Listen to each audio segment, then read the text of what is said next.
안녕하세요. 여러분의 재간둥이 사이다 박준입니다. 자, 오늘 21대 국회 종료 하루 앞두고 본회의가 열립니다.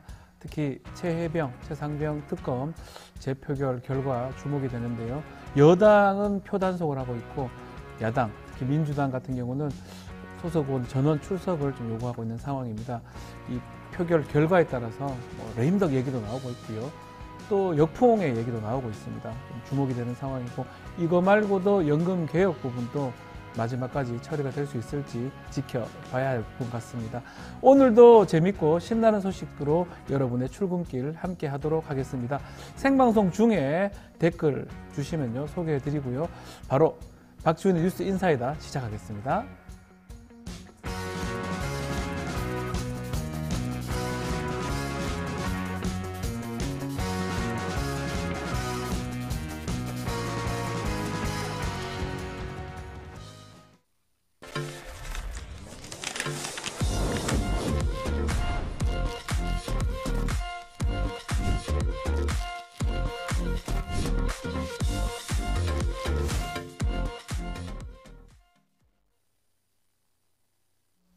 바쁜 아침, 오늘 꼭 알아야 할 뉴스들만 엄선해서 전해드리겠습니다. 듣기만 해도 이해가 쏙쏙 뉴스 픽 시간입니다. 오늘도 뉴스토마토의 전현주 기자와 함께 하겠습니다. 안녕하십니까? 네, 안녕하세요.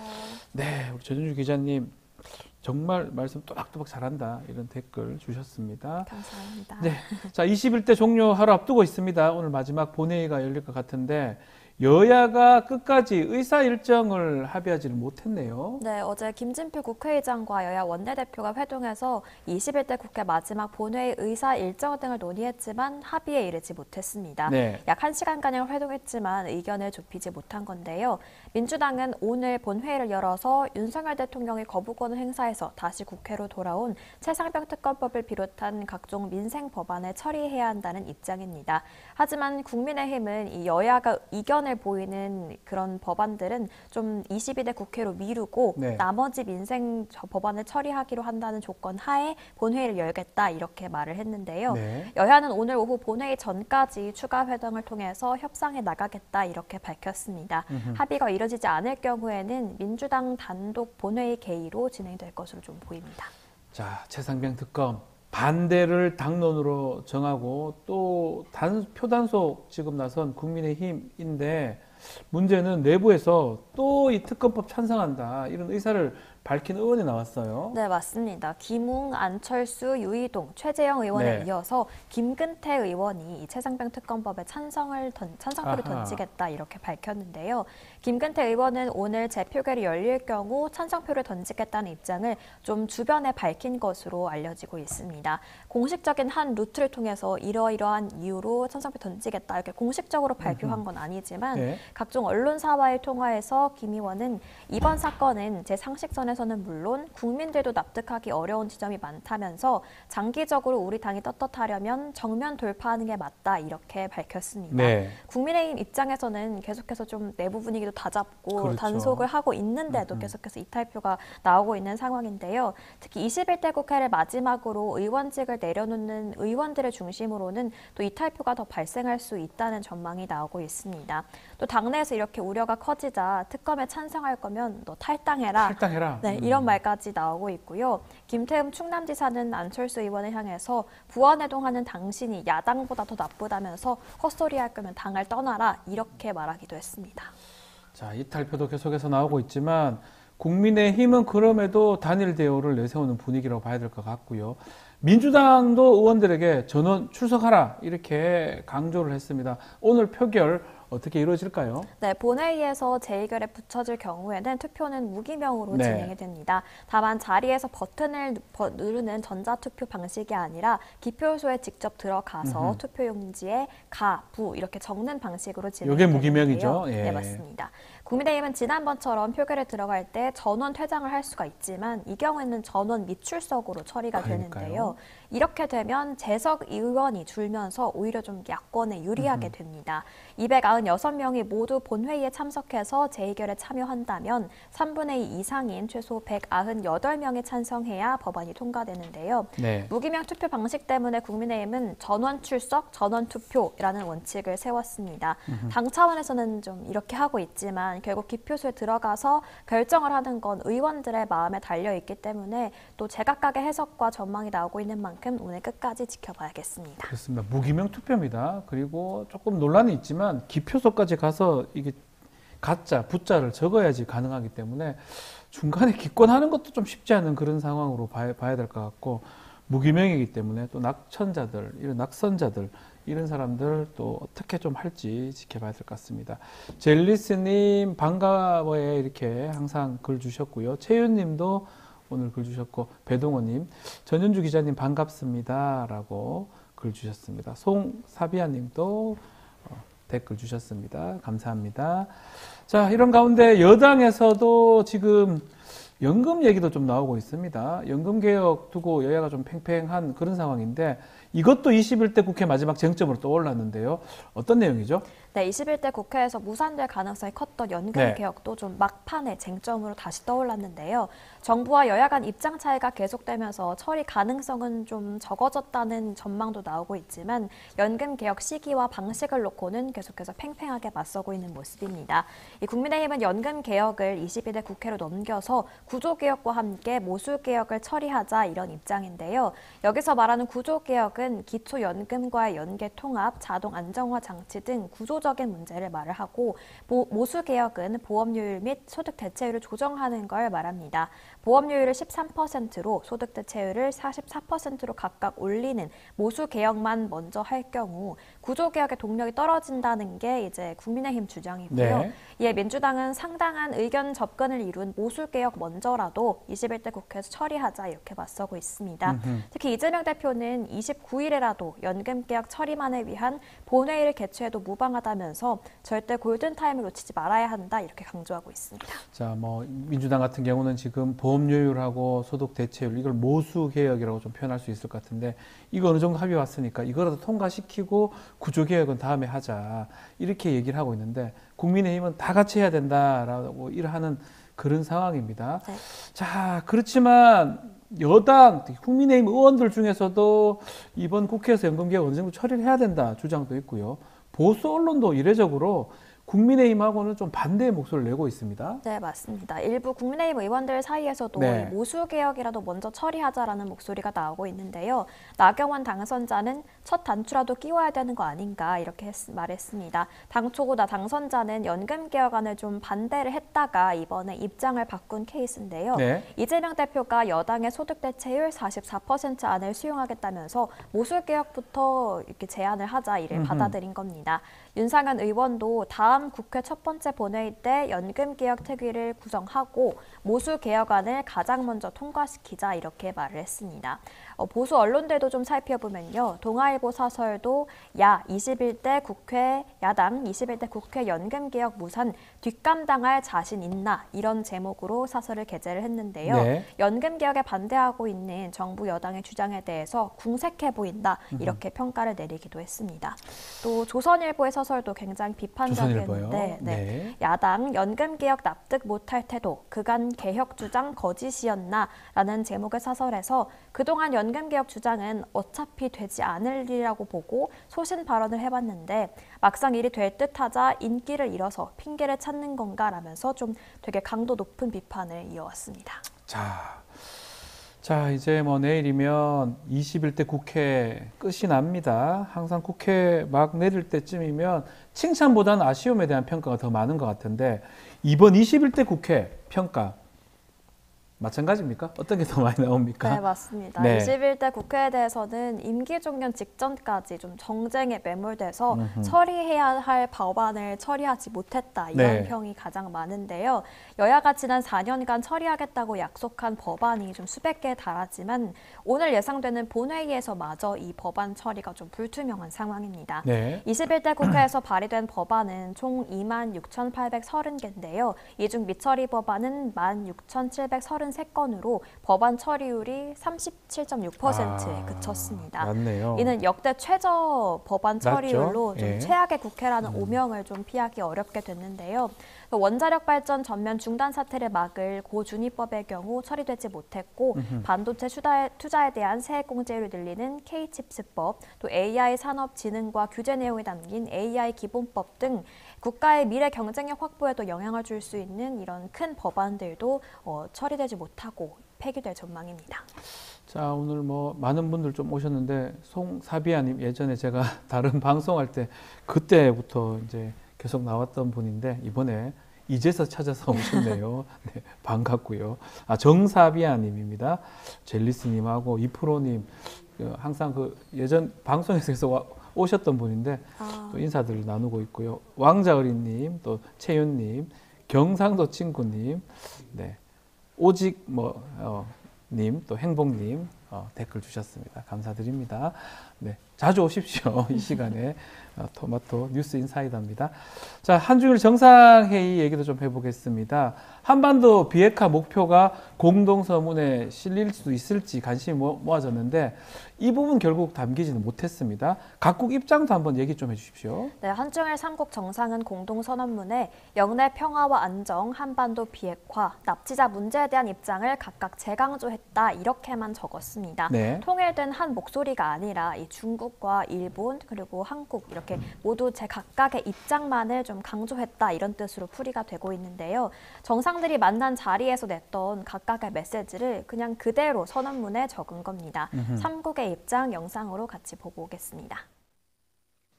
유엔 안보리 결의를 충실히 이행하면서 북한의 비핵화를 위해 노력하는 것이 중요합니다.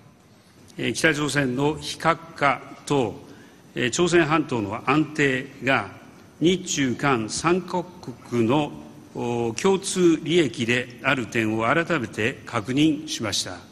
中方一贯致力于维护半岛和平稳定，推动半岛政治解决进程。 네, 좀 통상적으로 공동선언문에는 합의된 내용을 담는데 각각 재강조했다라는 표현을 쓴 것 자체가 굉장히 이례적이다. 그렇죠. 합의된 게 아니고. 네, 예. 분석이 나오고 있고요. 당초 공동선언문 초안에는 한반도의 완전한 비핵화를 공통 목표로 삼는다라는 문구가 들어갔지만 중국이 완강히 반대한 것으로 좀 알려졌습니다. 결국 선언문은 2018년에 한반도의 완전한 비핵화를 약속한다. 또 2019년에 한반도의 완전한 비핵화를 위해 노력한다라는 표현을 썼던 거에 비해서 과거에 비해서 오히려 크게 후퇴했다 이런 평가가 나오고 있습니다. 자, 또 어제 바로 북한에서 정찰 위성을 발사했습니다. 이게 성공하지 못했어요. 실패했습니다. 그렇지만 정상회담을 겨냥했다고 봐야 되겠죠? 네, 어젯밤 북한이 좀 이번 한중일 정상회담의 의식이라도 한 듯이 군사 정찰 위성을 실은 장거리 로켓을 발사했습니다. 네. 이번 발사 예보는 한중일 정상회담 직전에 했고 또 발사는 정상회담 후에 했다는 점에서 정상회담을 겨냥했다 이렇게 보는 시각들이 많은데요. 한중일 정상회담에 대한 불편한 속내를 좀 발사를 통해서 드러낸 것 아니냐 이런 평가가 나오고 있습니다. 네. 또 기술적으로 ICBM 발사와 다를 게 없는 이번 위성 발사는 안보리 대북 제재 위반이라는 게 우리 정부 측 입장인데요. 앞서 정상회담에서 한일 정상은 회의 모두 발언과 기자회견을 통해서 이 점을 지적하면서 단호한 대응을 강조했지만 또 중국 리창 총리는 이에 대해서 언급을 피한 바 있습니다. 자, 그래도 이번 정상회담에서 3국은 정상회의를 정례하기로 했고요. 경제협력 강화 목소리도 좀 나왔습니다. 네, 안보 최대 현안인 북한 네. 비핵화 문제를 둘러싼 견해차는 좀 좁히지 못했습니다만 성과도 있는데요. 삼국 정상은 성명에서 정상회의의 정례적 개최를 통해서 삼국 협력의 제도와 노력을 경주할 것이라고 말을 했습니다. 또 삼국 정상은 높은 수준의 FTA 실현을 목표로 하는 삼국 FTA 협상을 5년 만에 재개해서 속도를 내기로 했는데요. 또 이번 정상회담은 미중 갈등에다 또 한미일, 북중러 이런 구도가 심화되면서 이 한중일 3국이 다시 모일 수 있을까 네. 이런 우려가 있던 가운데 열렸다는 점에서도 좀 의미를 찾아볼 수 있겠습니다. 알겠습니다. 자, 오늘 뉴스픽 여기서 마무리하겠습니다. 전윤주 기자 감사합니다. 네, 고맙습니다. 생방송 중에 댓글 참여 계속해서 부탁드리고요. 저는 잠시 후 이슈 화합 화합으로 돌아오겠습니다. 잠시만 좀 기다려 주십시오.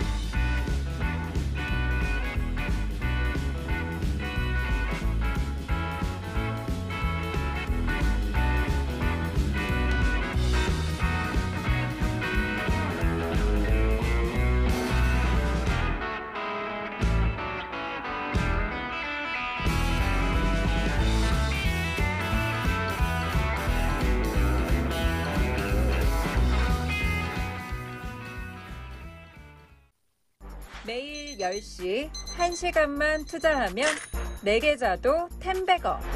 개장하자마자 급등? 따라잡아도 되나? 1분 대기조 점상이 답변해줍니다.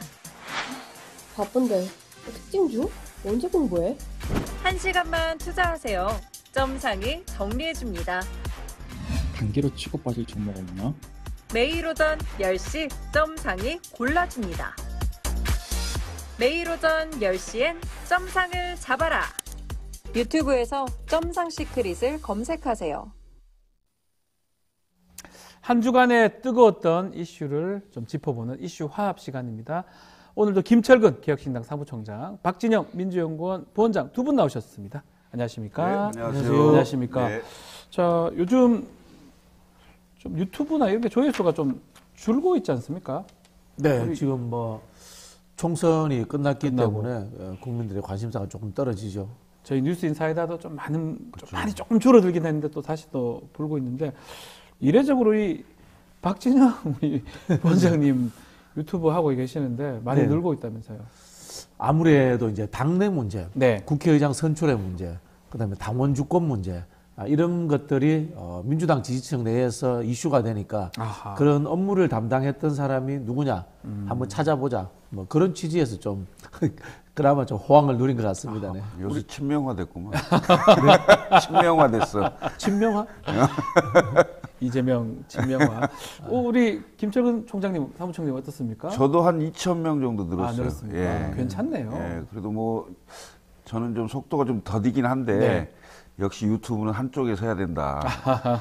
제가 유튜브가 목적이 아니기 때문에 예. 그래도 정론 방송을 하려고 노력하고 네. 있습니다. 너무 한쪽으로 치우치지 않으려고 하다 보니까 또 팬들을 잃는 경우가 있는 게 아닌가. 저희도 정론 방송을 추구를 하고 있습니다. 자, 저는 진영 TV입니다. 이름 자체가 이름 자체가 진영, 진영 민주진영, TV입니다. 민주진영이니까 진영을 좀 갈 수밖에 없다고 말씀 주셨고요. 자, 두 분께 지난주에 있었던 이 장면부터 질문을 좀 드리고 싶습니다. 자, 사진 좀 띄워줄 수 있나요? 네. 기자들과 이제 대통령 김치찌개 만찬 간담회 모습인데요. 레시피도 대통령실에 직접 공개가 됐습니다. 김치찌개 소통. 김철근 총장님, 사무총장님 어떻게 보셨습니까? 이제 뭐 저는 이런 생각이 듭니다. 네. 예를 들면 지지율이 한 50% 정도 가는 상황에서 네. 저런 걸 하면 아 저렇게까지 잘하는구나 이런 생각이 들 건데 네.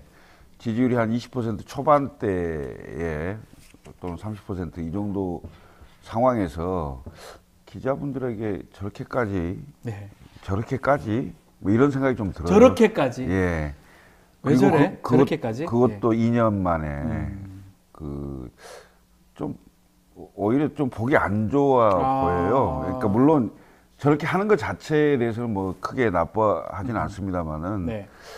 그 시기가 시기인 만큼 어떤 행사든 타이밍이 중요하잖아요. 타이밍이 중요하죠. 정치는 타이밍인데 지금 본인들의 어떤 국정운영 지지도나 이런 게 좀 쫄리잖아요. 네. 쫄리니까 낫죠. 좀 잘 봐달라 뭐 이런 취지로 하는 게 별로 그렇게 썩 좋아 보지는 않습니다. 왜냐하면 또 거기에 참여했던 기자들도 네. 기자의 생명은 뭡니까? 기자는 글로 하는 거 아닙니까? 네. 기사로 비판하고 뭐 해야죠. 기사로 말하는 거 아니에요? 네. 근데 대통령님 더 주세요. 뭐 이런 걸 또 네. 풍선으로 해서 이렇게 나간다는 게 썩 글쎄요. 지금 상황에서 국민들이 봤을 때 저런 장면을 어떻게 볼까 이런 생각이 좀 듭니다. 어떻게 보셨습니까? 박진영 원장님.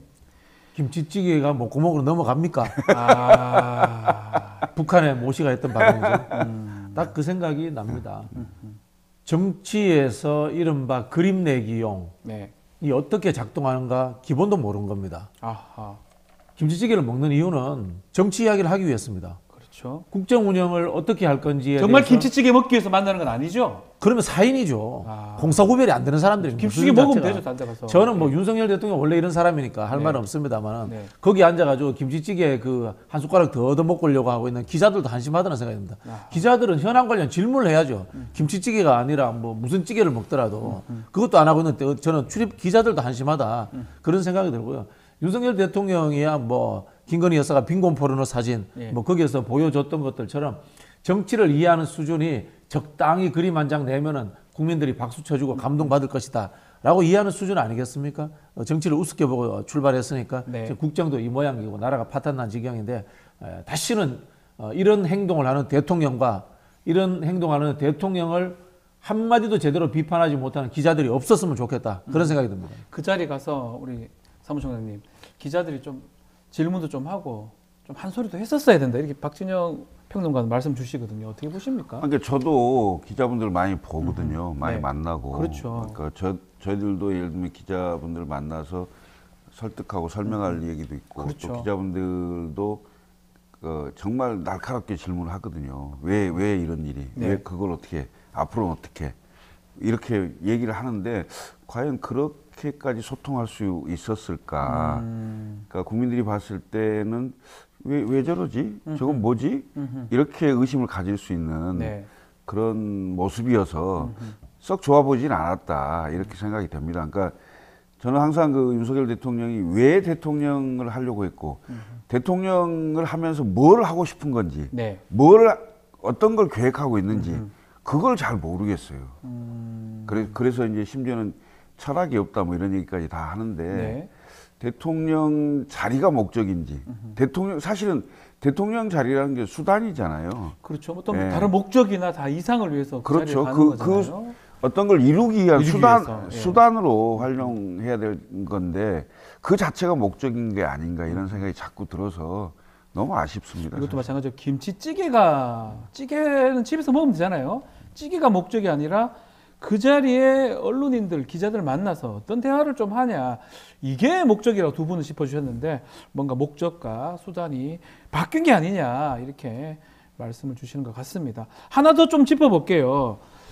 자, 이른바 박근혜 정부 시절 때 문고리 3인방으로 알려진 정호성 전 비서관, 대통령실 3비서관, 3소통 비서관으로 발탁이 됐는데 이 부분 어떻게 봐야 됩니까, 박진영 평론가님? 인사를 전략의 출발점이다. 네. 이렇게 이야기를 합니다. 네. 물론 윤석열 정부 특성상 그냥 호불호 친분 관계에 의해서 인사했을 수도 있습니다. 네. 내가 수사할 때 보니까 괜찮더라. 수사할 때 보니까 괜찮더라. 예. 의리 있더라. 네. 이거 뭐 비슷하게 느낌이 드는 게 조조가 유비를 깨부셨는데 네. 유비 밑에 있던 관우가 괜찮더라. 네. 데려가 써야지. 뭐 이제 삼국지 수준의 싸움 잘하더라. 네, 싸움 잘하더라. 뭐 이런 느낌 아니에요. 그래 이게 범죄자를 수사하면서 내 편으로 데리고 온다. 이거는 사실은 법을 어떤 공적인 영역이 아니라 법에 사유합니다. 법을 사적으로 운영하는 겁니다. 네. 그런 측면이 있는 것 같은데요. 전략적 측면에서 보면 한 두 가지가 있는 것 같아요. 인사가 전략이라고 봤을 때 네. 이분이 박근혜 정부 때 국정농단과 탄핵을 겪어본 비서관입니다. 네, 맞습니다. 나도 그런 상황이 올 수도 있다. 대비하자. 그런 생각이 들고요. 잘하겠지. 두 번째는 뭔가 하면요. 아스팔트 보수만이라도 내 편으로 지켜야 되겠다. 아하. 이른바 친박, 예전 친박. 그렇죠. 네. 이 예전 친박들이 지금 아스팔트 보수로 돼가지고 마지막까지 윤석열 대통령 지지층으로 남아 있습니다. 네. 지금 윤석열 대통령 지지율이 한 25% 정도 되는데요. 그것만큼이라도 지켜야 되겠다는 생각들이 지금 강하게 작동하다 보니까 네. 한동훈 위원장과 윤석열 대통령 간에 지금 유튜버 전쟁이 벌어졌거든요. 예. 보수 유튜버 내에서. 그래서 이 정호성을 통해 가지고 그 아스팔트 보수들에게라도 신호를 보내야 되겠다. 라는 이런 두 가지 전략적 측면이 작동하지 않았나 짐작해 봅니다. 어떻게 보십니까? 김철근 사무총장님. 참 국정농단의 수사팀장이었죠. 그렇죠. 예, 팀장입니다. 윤석열 대통령이 가장 두려워하는 게 직권남용입니다.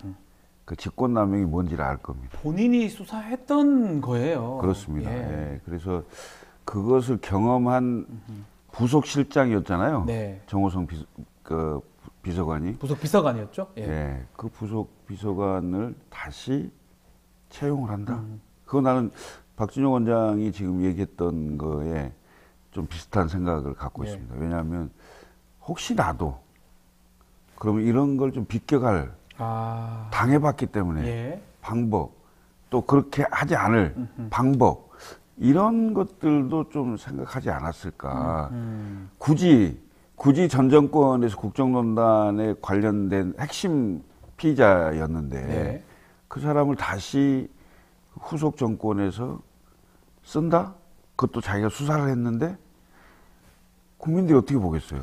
그럼 뭔가 자기도 그런 생각을 하지 않을까? 예. 라는 그런 어떤 게까지 볼 수밖에 없는 그런 상황이지 않을까 봐요. 그러니까 네.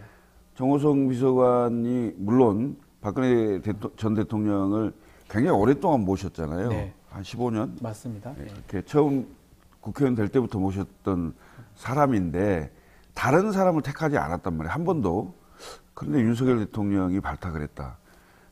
보면 결국은 지지층의 문제, 그다음에 혹시 자기도 당할지 모르는 그런 문제 이런 것들이 복합적으로 작용하지 않았을까. 물론 연민도 있겠죠. 연민 있다고 그래 뽑아도 돼요? 다른 거 연민도 시키고 있겠죠. 모르는 거 시켜도 되잖아요. 왜냐하면 지금 윤석열 대통령의 대통령실에 네. 가고 싶은 사람이 별로 없어요. 왜냐하면 사람이 없어서. 그러기 때문에 돌려막기를 계속하는 거예요. 예. 저는 사람도 채 많지 않은 상황이었지 않을까 이런 생각이 듭니다. 알겠습니다. 자, 오늘 국회 본회의에서 최혜병 특검법 재표결 붙여집니다. 관건은 뭐 지금 다들 알겠지만 여당의 이탈표가 어느 정도 될지 이 부분인데 두 분께서는 결과 예측 좀 해주십시오. 어떻게 보십니까? 저보다 우리 김철근 총장님이 그러니까 더 김철근 잘하실 총장님은 것 같은데. 잘 맞추셨잖아요. 보면. 제가 들은 이야기로는 네.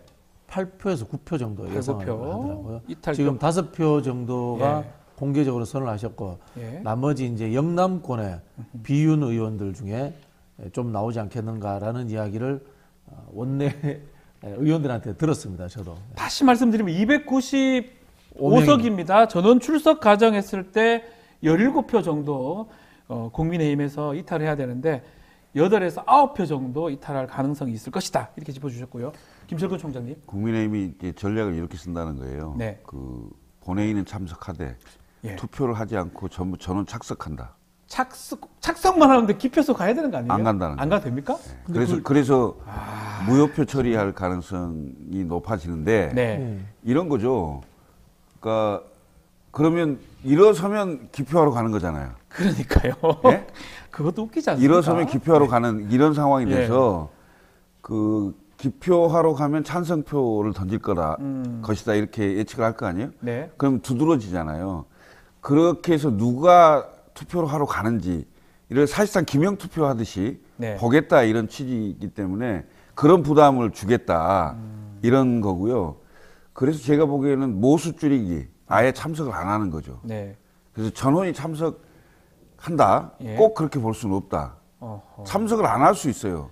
아예 안 간다는 거예요, 처음부터? 그렇죠. 아예 안 가면 295명이 아니고 그렇죠. 모수가 줄잖아요. 290이 될 수도 있고 285가 될 수도 있는 그렇죠. 거잖아요. 그 모수가 줄면 3분의 2의 숫자가 그만큼 적어도 줄어들죠. 네. 찬성될 가능성이 있죠. 그렇죠. 그 지금 안 올 가능성 있는 사람들도 한 14명 된다. 네. 뭐 이렇게 이제 지금 제 방이 있거든요. 우리 단톡방이 안 오는 있는데. 사람들 묻자 그럽니까? 그렇게 이제 이야기가 네. 되고 있는데 금방 말씀하신 걸 제가 이제 국회 행정국장한테 물어봤어요. 네, 가능하냐? 물어봤더니 그게 이제 제의됐을 때 아하. 인사에 관한 투표에 대해서는 애매하다 그러더라고. 예를 들자면은 기표소에 들어가서 투표를 안 하면은 네. 국회의장의 입장에서 이게 투표가 종료됐는지 안 됐는지 그거 알 수도 그거 없네요. 판단도 애매하다라고 이야기하더라고요. 와서 이제 찍으러 가야 되는데 착석만 하고 있고 투표 안 하냐고 뭐 이래 있으면 뭐 하냐고. 그 부분에 대해서도 판단이 애매하다. 그 이야기를 하더라고요. 그 부분도 좀 애매하긴 한데 어쨌든 국민의 입장에서는 이게 표 단속을 어떻든 할 그렇죠. 수밖에 없잖아요. 국민의힘에서는 많은 의원이 무조건 참석을 해야 되고 네. 그렇죠. 그 참석한 의원들이 부담을 갖고 투표를 못하게 하는 그렇죠. 거죠. 그게 목적이죠. 예, 그래서 본회의는 참석하되 착석한다. 예. 뭐 그런 희한한 그걸 보면 또 국민들이 또 뭐라고 할지 또 봐야 될 것 같은데 이 표결 결과에 따라서 어떤 파장이 예상됩니까? 좀 전망해 주십시오.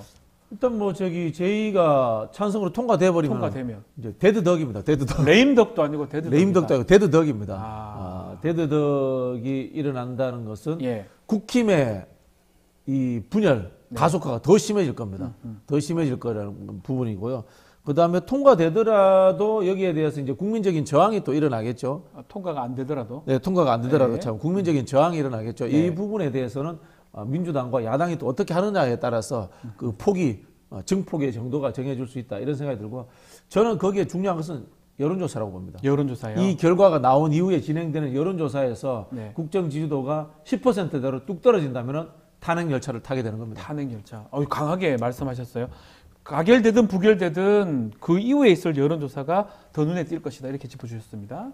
굉장히 중요한 분기점이 될 겁니다. 그 박근혜 대통령 국정농단 사건 때도 당시에 새누리당의 국회의원 숫자가 122석이었어요. 맞습니다. 예. 그렇지만 탄핵이 가결돼. 막으려면 막을 수 있었어요. 그렇죠. 100이 넘어갔기 예. 때문에. 그런데 지금 17표인데요. 대략 두 자릿수 정도의 그 흔들림이 있을 거로 보이는데 그런 상황에서 가결이 안 됐다.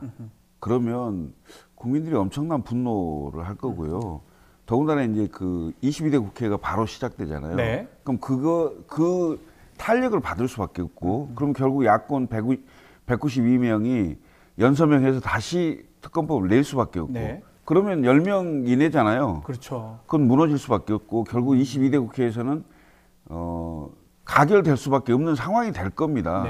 그러니까 시간의 문제지, 결국은 가결될 수밖에 없는 상황이다라고 나는 보여지고요. 저는 이런 상황에서의 정치력이라는 것은 결국은 국민들이 원하는 것보다 반걸음 빨리 가는 거예요. 네. 그랬을 때 국민들이 감동하는 거거든요. 반걸음이라도 조금이라도 빨리 가달라. 빨리 가면 감동하는 거예요. 네. 그래서 이전의 것도 사실은 대통령이 이 정도까지 이렇게 하면 좀 달라지거든요. 박근혜 대통령의 국정농단 사건 때도 계속 뒤따라갔기 때문에 박근혜 대통령이 결국 탄핵으로 간 거였어요. 반걸음만 먼저 갔다면, 먼저 예측하고 먼저 예상하고 그걸 던졌다면, 예를 들면 탄핵이 아니고 하야를 했다면 이런 상황이 됐겠어요? 전혀 또 다른 문제거든요. 근데 지금 예를 들어서 지금 그 윤석열 대통령도 정치력을 발휘한다. 야당과 협치하고 임기 단축 개헌하고 이런 식으로 먼저 던지잖아요. 그럼 상황은 완전히 달라지는 거예요. 달라졌을 수도 있을 것이다. 자, 지금도 마찬가지입니다. 지금도 윤석열 대통령과 국민의힘이 정말 국민들을 생각하고 대한민국을 생각한다면 어떻게 해야 될 건지 결단해야 되겠죠. 결단, 반걸음 늦는 것 같은데요. 빨라요? 사실 국민들보다 반걸음 정도는 앞서가지 못할 것 같으면 정치 안 해야 됩니다. 지도자 안 해야 됩니다. 그거는 뭐 윤석열뿐만이 아니고요. 야당도 마찬가지고 국회의원들도 마찬가지고 모든 대중 앞에 나서서 내가 리더 입세 하다못해 10명의 대표라도 하는 분들은 그런 자세를 가져야 되는데 지금 우리 정치가 가지는 속성이 얄팍함과 동시에 겁이 많고 몸을 사린다는 이런 부분에 있어서 늘 이제 국민들로부터 비판을 받고 이게 또 제가 보기에는 정치 무용론으로 퍼지는 하나의 이유가 아닌가 그런 생각이 듭니다.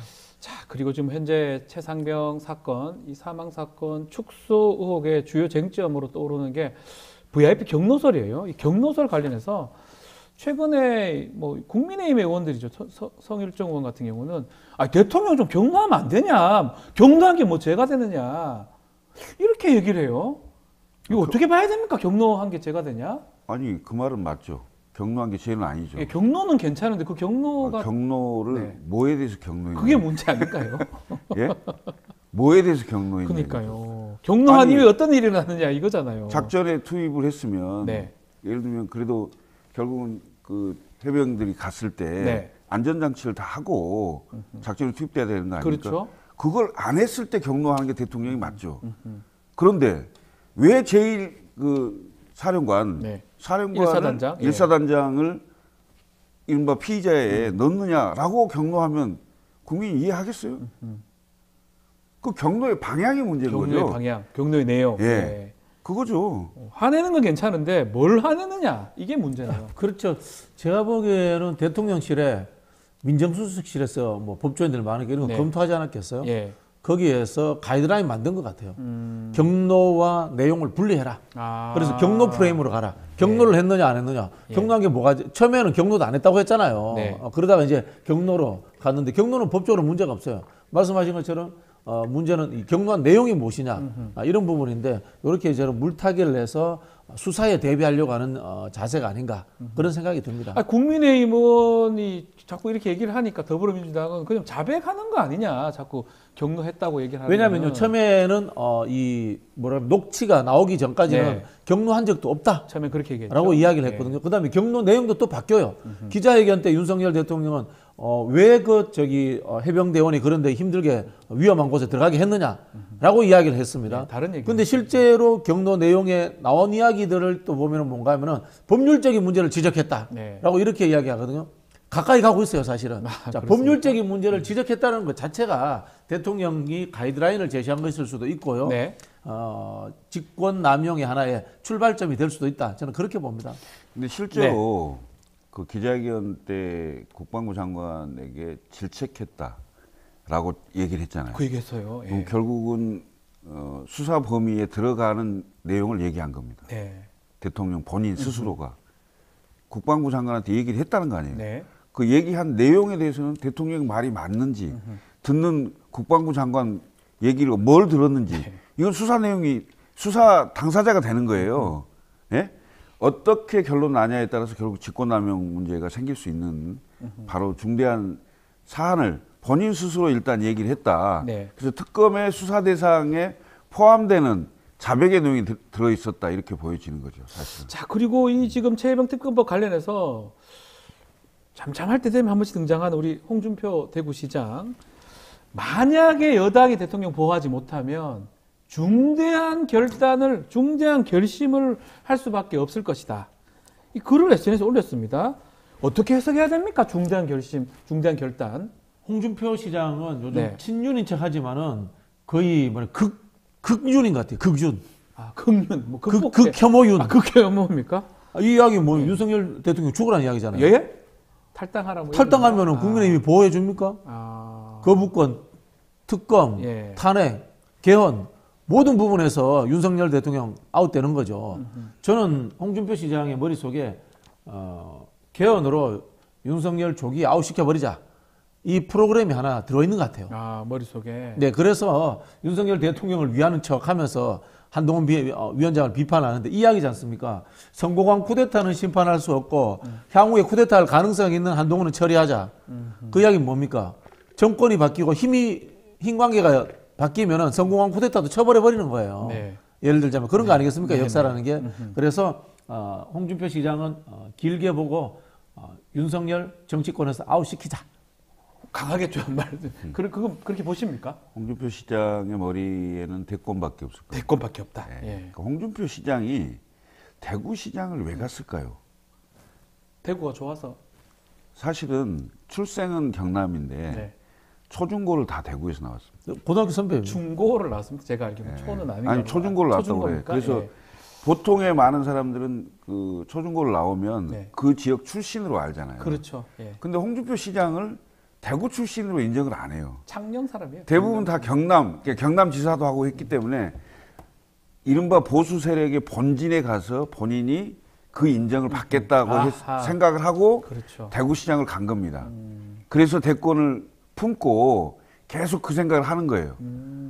그런 차원에서 한동훈도 비판하고 윤석열 대통령도 만나서 친윤을 가장하기도 하고 네. 그 핵심 보수층의 지지를 계속 호소하는 거예요. 그런 차원으로 해석할 수밖에 없다. 예. 한동훈 위원장을 계속 비판을 합니다. 뭐 레밍이다, 대세 추종주의자다 이런 비판은 사무총장 어떻게 보십니까? 아니 한동훈 예를 들면 비대위원장이 예.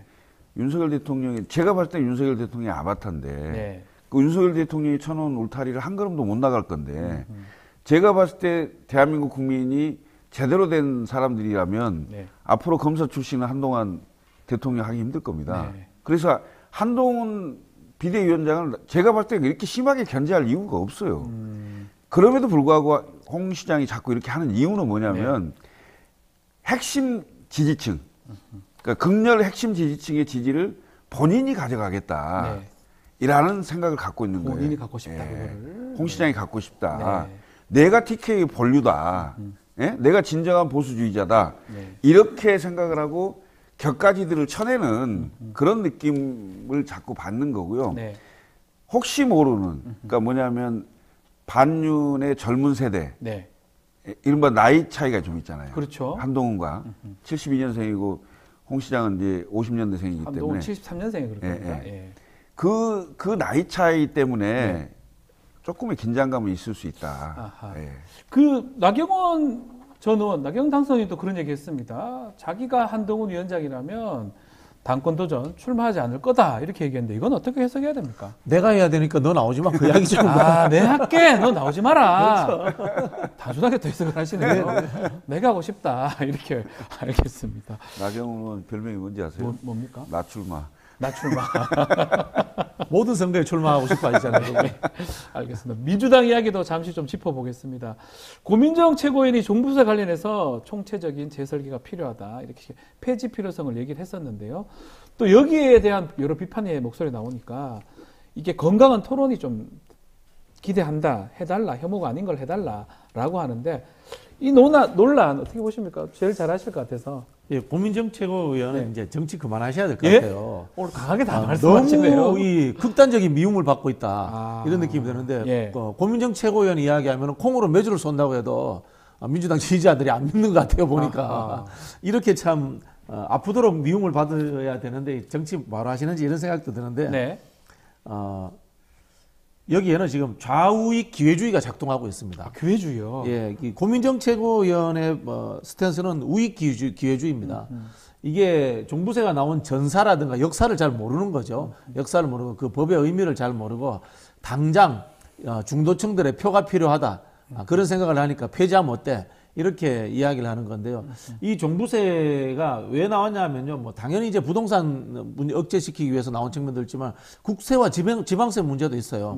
아시겠지만 재산세가 지방세입니다. 시군구 단위에서 이 산출을 하는데요.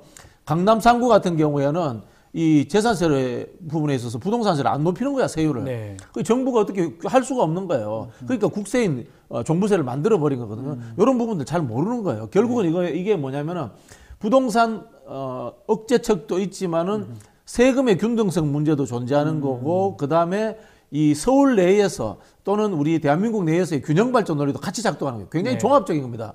그러니까 이 종합부동산세죠. 그런 부분들도 모르고 그냥 이거를 표의 문제로만 단순 접근한 거예요. 그런 부분에 있어서 저는 우익 기회주의다. 그리고 평소에 공부를 안 하신다. 뭐 이런 생각이 들고요. 그 다음에 반대로 이걸 가지고 종부세 이야기만 꺼내면은 기겁을 하는 민주당의 구좌파가 있어요. 구좌파들. 예, 구좌파들이 있어요. 예를 들자면 금방 제가 했던 이야기는 어디에서 근거되냐면은 재산세에 원래 부동산세가 포함되어 있잖아요. 근데 종부세를 만들었다는 것은 이중과세적 성격이 있는 겁니다. 원래로 치면은 재산세를 누진적 적용을 세게 하면 돼요. 세게 하면 똑같이 효과를 낼 수 있습니다. 근데 아까 말씀드린 것처럼 지방세와 국세로 분류되어 있어가지고 강남 3구에서 안 받으니까 이렇게 고육지책으로 이런 걸 한 거예요. 그렇게 생각을 한다면은 같은 세금이 두 가지가 옥죄한다 이렇게 했을 때 중산층들이나 중도층들이 가진 압박이 더 심할 수 있습니다. 완화해줄 필요도 있는 겁니다. 그럼 또 어떤 분들은 이렇게 이야기해요. 야, 민주당 지지자 중에 그 정도로 종부세 낼 만큼 많은 부동산 소득 있는 사람이 없다. 부동산 재산이 없는 사람이 없다. 이런 이야기를 하거든요. 현실적으로는 맞아요. 근데 자본주의 사회라는 것은 내가 현재 부자가 아니라도 좀 더 부자가 되고 싶은 욕망들을 누구나 갖고 있는 겁니다. 당연하죠. 나의 미래의 희망을 꺾을 수도 있는 겁니다. 이런 부분에 있어서의 약간의 문제점이 작동하는 겁니다. 그래서 지금 민주당에서는 아마 제가 봤을 때는 종부세를 완화하는 쪽으로 힘을 갖고 갈 거예요. 바꿀 것이다. 바꿀 것이다. 그런 부분에 있어서 저는 고민정 의원처럼 접근하는 것도 문제고, 그다음에 종부세 건드리지 마. 이건 민주당에 절대 건드리시면 안 되는 성역이야. 이렇게 하는 것은 좌익기회주의고, 이 두 가지들을 다 경계하면서 정체성은 잡되 표에 대해서도 어느 정도 접근하는 이런 이제 균형감 있는 정책이 필요하다. 그런 생각이 듭니다. KT24님하고 최윤님께서 공부 좀 하라. 박진영 평론가 말이 맞다. 이렇게 글 주셨습니다. 우리 김철은 사무총장님 어떻게 보십니까? 좌파 원리주의자.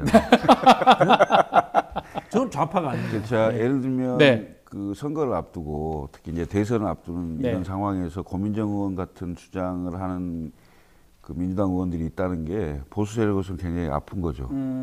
왜냐하면 이게 물타기가 될 수가 있고 네. 그런 측면에서는 뭐 그 논의를 해봐야 될 그 방금 얘기했던 이중과세 부분이 있기 때문에 네. 그건 분명히 논의를 해서 좀 합리적인 대안을 찾아볼 필요가 있다. 이런 생각을 하고 있습니다. 알겠습니다. 네. 자, 뭐 마지막으로 시간이 다 됐는데 이제 국회 끝납니다. 내일이면 끝나는데 이번 21대 국회 평가 좀 해주고 22대에 좀 바라는 것까지 좀 같이 좀 말씀 부탁드릴게요. 짧게 좀 부탁드리겠습니다. 21대 국회는 역대 가장 최악의 국회였습니다. 항상 최악 그러던데요. 역대 가장 최악의 정말 국회였는데요. 최악입니까? 그 예. 단적인 예가 예. 각 당이 21대 국회 개혁 과제를 정한 적도 없습니다. 계획과 설계도 없이 출발한 국회였기 때문에 네. 가장 최악의 국회였다라는 생각이 들고요. 최악이었다. 저는 22대 국회도 그렇게 나아질까라고 이제 좀 의문점을 가지는데 21대 국회보다는 나아야 돼야 된다는 생각이 드는데 그건 네. 공부해야 됩니다. 공부해라. 공부해야 되는데 사실 국회는 공부하면 안 되거든요. 네. 국회는 이미 공부하고 들어와야 되거든. 네. 공부하고 들어와야 되는데 이게 한편으로 보면은 세대적 특징이기도 하고 우리 사회가 인문사회과학적 소양들을 갖추는 것에 대해서 소홀해진 지가 벌써 한 20년 가까이 지났습니다. 네. 그러다 보니까 또 그리고 또 정당 내부 엘리트 양성을 안 하니까 외부에서 영입돼 오는 사람들은 정치가 뭔지 잘 몰라요. 네. 그런 부분들이 있는데 각 정당이 국회의원들 하루 정도는 붙잡아 놓고 일주일에 네. 집중적으로 공부시켜야 공부 좀 됩니다. 시키라. 그렇지 않으면 공부를 많이 한 우리 박진영 평론가님 말씀입니다. 아니 공부를 많이 하는 게 아니고 기본입니다. 옛날에는 다 저 정도는 됐어요. 네. 공부 좀 해라. 공부 좀 시키라. 박희영 평론가를 국회의원으로 만들고 갔어야 되는데 오늘 못 가가지고 이렇게 안 시켜주니까. 네. 국회는 21대도 그렇고 22대도 마찬가지입니다만 네. 결국 민주당이 권력을 갖는 거잖아요. 그러니까 국회의 다수당이 네. 결국은 무엇을 하고 싶어 하는지, 뭘 해야 되는지 이걸 좀 생각을 해야 된다. 네. 그러니까 제도적으로 대한민국 정치가 한 걸음 더 나갈 수 있도록 그다음에 민의가 제대로 반영될 수 있는 구조를 만드는 이런 부분에 저는 민주당을 비판할 수밖에 없다 이거예요. 네. 왜냐하면 국회 권력을 민주당이 갖고 있기 그렇죠. 때문에 가장 크니까. 21대도 마찬가지고 22대도 여전히 민주당이 다수당을 차지하고 있으면서 국회를 운영하는 상황이기 때문에 저는 정치 개혁에 대단히 좀 신경을 써야 된다. 민주당이 잘해야 된다. 자, 민주당이 결국은 국회 권력만 갖지 대통령 권력을 못 갖는 이유가 뭔지 네. 생각해야 된다. 알겠습니다. 연합에서 우리를 밀어주겠다 이런 느낌으로 들리는데 아닙니다. 개혁신당 민주당 얘기였습니다. 자, 오늘 말씀 여기까지 듣겠습니다. 김철근 사무총장, 박진영 부원장 함께했습니다. 두 분 말씀 네. 감사합니다. 감사합니다.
한 주간의 민심을 쏙쏙들이 살펴봅니다. 이승영 뉴스토마토 본부장, 윤희웅 오피니언 라이브 센터장과 함께합니다. 안녕하십니까? 안녕하세요. 자, 쇼미더 민심 시간입니다. 자, 뉴스토마토 의뢰로 미디어토마토에서 실시한 여론조사 통해서 저희가 한 주간의 여론 동향 파악해 보겠습니다. 자, 이번 조사가 25일부터 26일까지 이틀간 만 18세 이상 전국의 성인 남녀 1,017명을 대상으로 실시됐고요. 표본 오차가 95%, 신뢰 수준이 플러스 마이너스 3.1%포인트입니다. 안심번호를 활용한 자동 응답 방식이고요. 응답률은 5.8%로 집계가 됐습니다. 좋습니다. 바로 살펴보겠습니다. 대통령 국정운영 평가 지금 어떻게 나왔습니까? 네, 긍정평가 27.3, 네. 부정 69.5 어허. 이렇게 나왔습니다. 자, 이게 이 5월 둘째 주에 26.7%를 기록한 뒤에 다시 3주 만에 20%대로 내려앉은 수치고요. TK에서도 긍부정 평가가 팽팽하다. 네, 다른 지역은 뭐 당연히 부정 평가가 높은 매우 상황이고, 높고요. 특히 20대에서 40대 요 20, 30, 40대 요때는 10%. 10%에? 긍정평가가 10%대입니다. 10%대. 아, 참. 좀 눈여겨볼 만한 부분이 있을까요, 센터장님?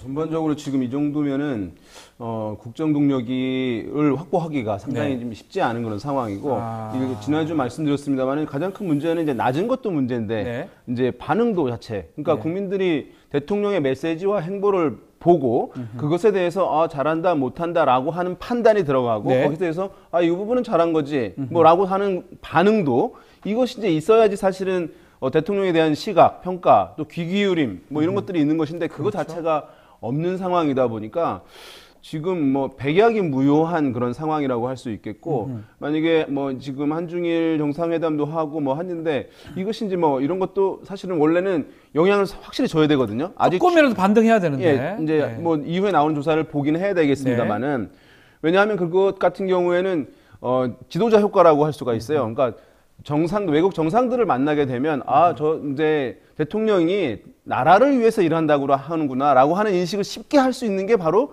외국에 순방을 가거나 외국 정상들을 만나는 거예요. 그래서 나라를 위해서. 그러니까 그것이 아니면 국내에서 정파적인 수장의 모습으로 비춰지게 되는 거예요. 그러니까 계속 정치적으로 안 좋을 때는 효과가 이제 없는 상황인데 그래서 그걸 타개하기 위해서 이런 정상회담 같은 것들을 정치적으로 이제 하는 경우들이 있어요. 예전에 또 이제 이명박 대통령은 임기 말에 반전을 가져오기 위해서 독도를 방문했잖아요. 그러니까 나라를 위해서 나라 전체의 지도자고 수장이라고 하는 이미지를 과시하기 위해서 이제 그런 것들을 하는 것인데 지금 보면 이번에 이제 어떻게 효과가 나올지 모르겠습니다만은 다른 사안들이 있어서 크게 이제 효과가 사실 나타나지 않을 가능성이 높은 상황이고 최근에 다른 이제 상황들을 봤을 때도 그런 나라를 위해서 뭔가 한다고 하는 것을 보여줬을 때조차도 큰 효과가 없다는 것을 봤을 때는 이것은 이제 그 일 자체가 아니라 대중들이 대통령을 바라보는 시각에 있어서 이제 그 귀를 기울여서 또는 관심 있게 지켜봐서 그것을 반응하려고 하는 탄력도 자체가 상실되어 있는 상황이기 때문에 이것을 해소를 어떻게 할 것인가에 대한 저는 입체적인 프로젝트를 가지 않으면 이제 이 흐름이 계속 될 수밖에 없는 상황이다 보겠습니다. 우리 토마토 조사도 보면 거의 뭐 30 갔던 것도 있지만 대부분 20대 지금 중후반에 머물러 있거든요. 백약이 무효하다 이렇게 말씀 주셨고요. 백약이 무효도 맞고 저는 이렇게 지난 2년도 그렇고 총선 이후에 또 대통령의 행보를 보면 왜 대통령을 하고 있는가 하는 저는 근본적인 의문을 아마 많은 분들이 그러실 것 같아요. 왜 대통령을 하고 있는가? 이건 좀 탐구를 좀 해봐야겠다라는 생각이 들고 민심은 지금 총선에서 여당이 대패한 이후에 대통령이 아무것도 바꾸지 않았고 바뀌지도 않았고 앞으로도 그럴 것이라는 확신이 점점 들고 있는 게 아닌가. 이게 반영된 거라는 반영된 20대 거고. 중후반은. 지금 아까 그 외교 말씀 주셨는데 한중일 정상회담 이번 조사에는 반영이 되지 않았습니다. 근데 어제도 그 기시다 총리하고 회담할 때도 라인 사태에 대해서 언급하지 않았습니까? 뭐 일본 총무성의 행정 지도가 뭐 국내 기업인 네이버에게 뭐 지분을 매각하라고 요구하는 것은 아닌 걸로 이해하고 있다. 일본 정부를 대변하는. 그러니까 일본 앞에서만 이렇게 쓰면 작아지는 모습. 도대체 일본한테 항의를 했다거나 아니면 재발 방지를 촉구했다거나 뭐 역사 왜곡 문제라든지 독도라든지 한 적 본 적이 없어요. 네. 그죠? 그것도 그래서 이번에 한중일 정상회담을 해도 저는 점수를 얻지 못할 것이다. 이렇게 보고 있고. 네. 그리고 그 정호성 또 비서관 문제 네. 지난주에 있었죠. 이 정권 내내 가장 문제가 컸던 가장 비상식적이었던 분야가 바로 인사 부분. 네. 온 우주를 통틀어서 진짜 이 사람은 안 치면 안 돼 하는 사람만 골라서 안 쳐요. 우주를 통틀어서요. 아니, 막 놀랍죠. 놀랍죠, 사실은. 진실화의 위원장 네. 보십시오. 네. 5.18 뭐 북한군 개입설 이런 사람을 안 친다든지 통일부 장관의 대북 강경파를 뭐 통일을 어떻게 하자는 건지 말자는 건지 하여튼 그런 사람을 안 치고 네. 이렇게 이런 인사를 하는데 어떻게 상식적이라고 할 수 있겠습니까? 네. 이번 정호성 비서관 인사도 마찬가지죠. 충격적이다. 충격적인 정말 충격의 연속이고 네. 절대 안 바뀔 것이다. 바뀌지 않을 것이다. 김치찌개를 아무리 끓여봐야 예. 그 뭐 김치찌개 말씀하셨으니까 김치찌개 해동 이런 거는 좀 효과가 있을까요? 기자들하고 만나서 주말 약속한 것이고 이제 실행을 한 것이긴 하잖아요. 네. 그럼 이제 사실은 이 조사에 좀 반영이 됐어야 되거든요. 네. 예. 그런데 반영이 사실 전혀 안 되는 그런 상황이니까 네. 뭐 그것이 이제 지난 말씀드렸습니다는 어떤 것을 하나 이제 일시적이고 즉자적인 것을 하나 한다고 했을 때 반응으로 나타날 수 없는 그런 상황이거든요. 네. 그래서 만약에 정말 그 부분에 대해서 국민들과 또는 미디어와 소통을 강화함으로써 이제 이전과는 좀 달라졌다라고 하는 것을 국민들이 인식시키고자 한다면 네. 굉장히 사실은 이것을 이번에 한번 얘기한 것이니까 실행해야지로 끝나서는 사실 효과가 없는 것이고요. 정말 임팩트 있게 한 2달, 3개월 프로젝트를 갖고 아하. 과도하다 싶을 정도로 해야지 대중들이 그럼 좀 달라진 것 같다라고 바뀌었구나. 인식하는 거예요. 예. 문재인 대통령 때도 이제 이런 게 있었는데 행보를 해서 어떻게 할 것인가. 그럼 경제를 좀 집중하는 모습을 보여야 된다라고 이제 중간에 이제 약간 위기가 왔을 때 했는데 그런데 한두 번 경제 수장들, 기업 이제 대표들을 만나잖아요. 네. 그것으로는 대중이 워낙 바쁘기 때문에 뉴스를 항상 꼼꼼히 보는 건 아니거든요. 그렇죠. 그래서 반응이 사실은 전달되기가 쉽지 않기 때문에 그 당시 보면은 되돌려서 한번 찾아보시면 아시겠는데 2개월 이상 거의 매주 2-3개 이상의 경제 행보들을 가져갔어요. 문재인 전 대통령 그랬을 때 좀 이제 전달이 되는 거예요. 그러니까 지금 한 번 이렇게 했다.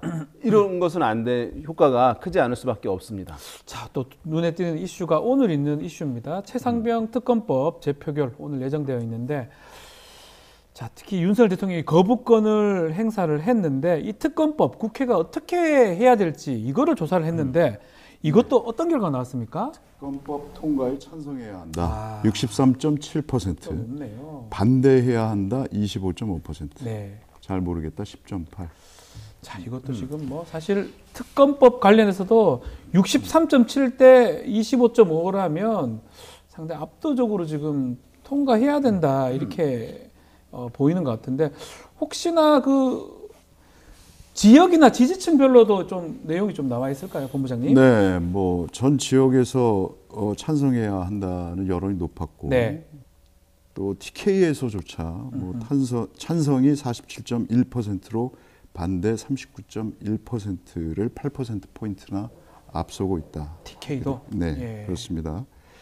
그리고 민주당, 뭐 조국혁신당은 말할 것도 없이 90% 이상이 찬성하고 있고요. 네. 개혁신당도 81.7%가 찬성을 하고 있습니다.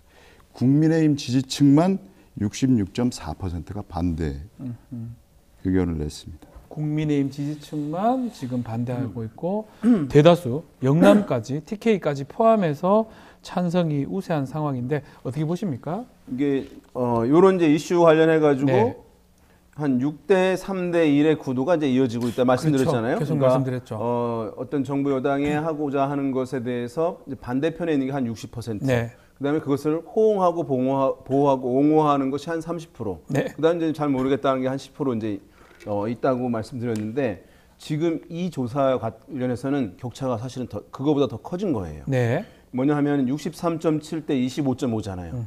그러니까 한 10% 정도 더 커진 거거든요, 격차가. 네. 6대 3보다도. 그러니까 국민들이 이 최혜병 특검과 관련해서 상당히 관심이 많고 네. 이 부분에 대해서 특검이 어쨌든 이루어져서 진상규명이 좀 명확히 이루어져야 한다고 하는 것을 거의 상식 수준으로 지금 가지고 있는 것이라고 볼 수가 있는 것이거든요. 상식 수준으로. 네. 예. 그래서 지금 여당에서 또는 대통령실에서 이제 이것을 이제 반대하고 있는 것인데 아까 앞에서 패널들도 말씀하셨습니다만은 네. 결정이 이제 오늘 나고 어떻게 되는지 뭐 여부를 떠나가지고 상당히 이 이슈는 쉽게 사그라들 수 없는 그런 사안이고 지속적으로 전국의 메인 이슈로서 상당 기간 이 해결될 때까지 갈 수밖에 없는 그런 이제 여론 환경 구조를 갖고 있다 이렇게 말씀드릴 수 있을 것 같습니다. 65 정도 수치라면 63.7이긴 한데 그 수치라면 이게 그냥 쉽게 싸그러들 수 있는 그런 이슈가 아니다 이렇게 말씀을 주신 것 같습니다. 자, 뭐 이게 22대 국회로 갈지 아니면 21대에서 처리가 될지 좀 봐야 되는데 30일이 이제 22대 국회 개원 날입니다. 22대 국회에서 권력구조 개편을 포함한 개헌 추진해야 된다. 요 여론조사를 해봤는데요. 본부장님, 이것도 네. 어떤 결과가 나왔습니까? 개헌을 추진해야 한다. 네. 59.2. 개헌을 추진해서는 안 된다. 21.0. 아하. 잘 모르겠다. 19.8. 개헌 부분 잘 모르겠다가 조금 더 많긴 한데 수치는 거의 좀 비슷한 것 같기도 하고 이 지역이나 지지하는 정당별로 좀 차이가 있나요? 이것도 국힘 지지층에서만 반대가 46.9%가 나왔거든요. 예. 반대는 28.2%에 불과했고 민주당이든 조국혁신당이든 다 찬성이 압도적으로 높았습니다. 개혁신당 지지층도. 그리고 이게 개헌 찬성 같은 경우는 당을 떠나서 당 지지 여부를 떠나서 전 연령층이나 지역에서 모두 찬성이 우세했습니다. 아, 개헌 찬성에서는 뭐 네. 거의 그러니까 많은 개헌의 수에서? 필요성에 대해서는 국민들도 다 알고 계시는 거죠. 알고 있는 지금 헌법이 매우 낡은 헌법이다. 1987년도 헌법입니다. 그렇습니다. 예. 그래서 바꿔야 된다 이 말씀인데 지금 조국 혁신당 같은 경우는 탄핵하고 임기 단축 이 투트랙 개헌 내고 있고요. 민주당도 원포인트 개헌 얘기를 했는데 뭐 이거 같이 포함해서 이 22대 국회 개헌 논의 전망도 좀 해주시고 이번 여론조사 얘기도 좀 해주십시오. 네, 일단은 지금 뭐 진보 성향층에서 가장 강하고요. 네. 79.1% 개헌 찬성 여론이. 그다음에 중도 성향층에서도 57.5 대 16.7. 네. 그러니까 뭐 월등하게 중도 성향층에서도 개헌이 필요하다. 맞습니다. 의견 높고 보수 성향층이라고 스스로 밝힌 사람들도 보면 찬성 41.4, 반대 40.4. 그러니까 사실은 이제 팽팽한데 찬성 여론도 제법 있는 거예요. 보수 성향층에서도. 그러니까 우리 본부장님 말씀하신 대로 대한민국 지금 개헌에 대해서 이제 해야 된다라고 하는 데서는 어느 정도 국민적 공감대를 이룬 수치라고 볼 수가 있어요. 이 정도게 되면. 네. 이제 개헌과 관련해서는 근데 정치적인 시각들이 메커니즘이 작동하는 부분이 있어요. 이제 이것이 뭐 4년 중임제를 해서 한번 책임을 더 물어야 된다라고 하는 것들은 상당히 사실 한 10년 전부터 공감대를 이뤄온 부분이긴 한데 왜 이게 이루어지지 않은 것이냐라고 했을 때는 그때의 대통령 또는 야당의 또 최고 인기 있는 인물들의 선거와의 남은 기간 등의 그렇죠. 역학관계가 이게 작동이 되는 부분이거든요. 무슨 얘기냐 하면 이제 진영의 유권자들 같은 경우, 지지자들 같은 경우에는 개헌을 해야 된다라고 하는 인식이 있습니다만은 또 한편으로는 그 진영의 지도자를 지켜야 한다. 그 의견에 따라야 한다라는 것도 함께 작동을 해요. 네. 그러니까 만약에 이제 개헌 논의를 지금 한다라고 했을 때 대통령이 굉장히 위기에 처할 수 있을 것이다. 소외되고 이렇게 된다고 하면 여당 성향층, 보수 성향층에서는 일정 부분 또는 국민의힘 지지층에서는 일정 부분 반대하는 것을 얘기할 수밖에 없는 거예요. 그렇죠. 그런 부분들이 있어서 대개 보면은 이렇잖아요. 대통령 선거 직전에 보면 모든 후보들이 개헌을 추진하겠다라고 약속을 하고 서약을 해요. 네. 그런데 들어가게 되면 이제 흐지부지 되잖아요. 또 이제 다음 대선 직전에 가서 또 그 얘기를 합니다. 또 그 얘기하고. 이게 이제 계속 반복이 되는 겁니다. 한 20년 동안 반복이 돼 왔죠. 네. 그런데 이것이 이제 대통령이 왜 안 하냐고 하냐.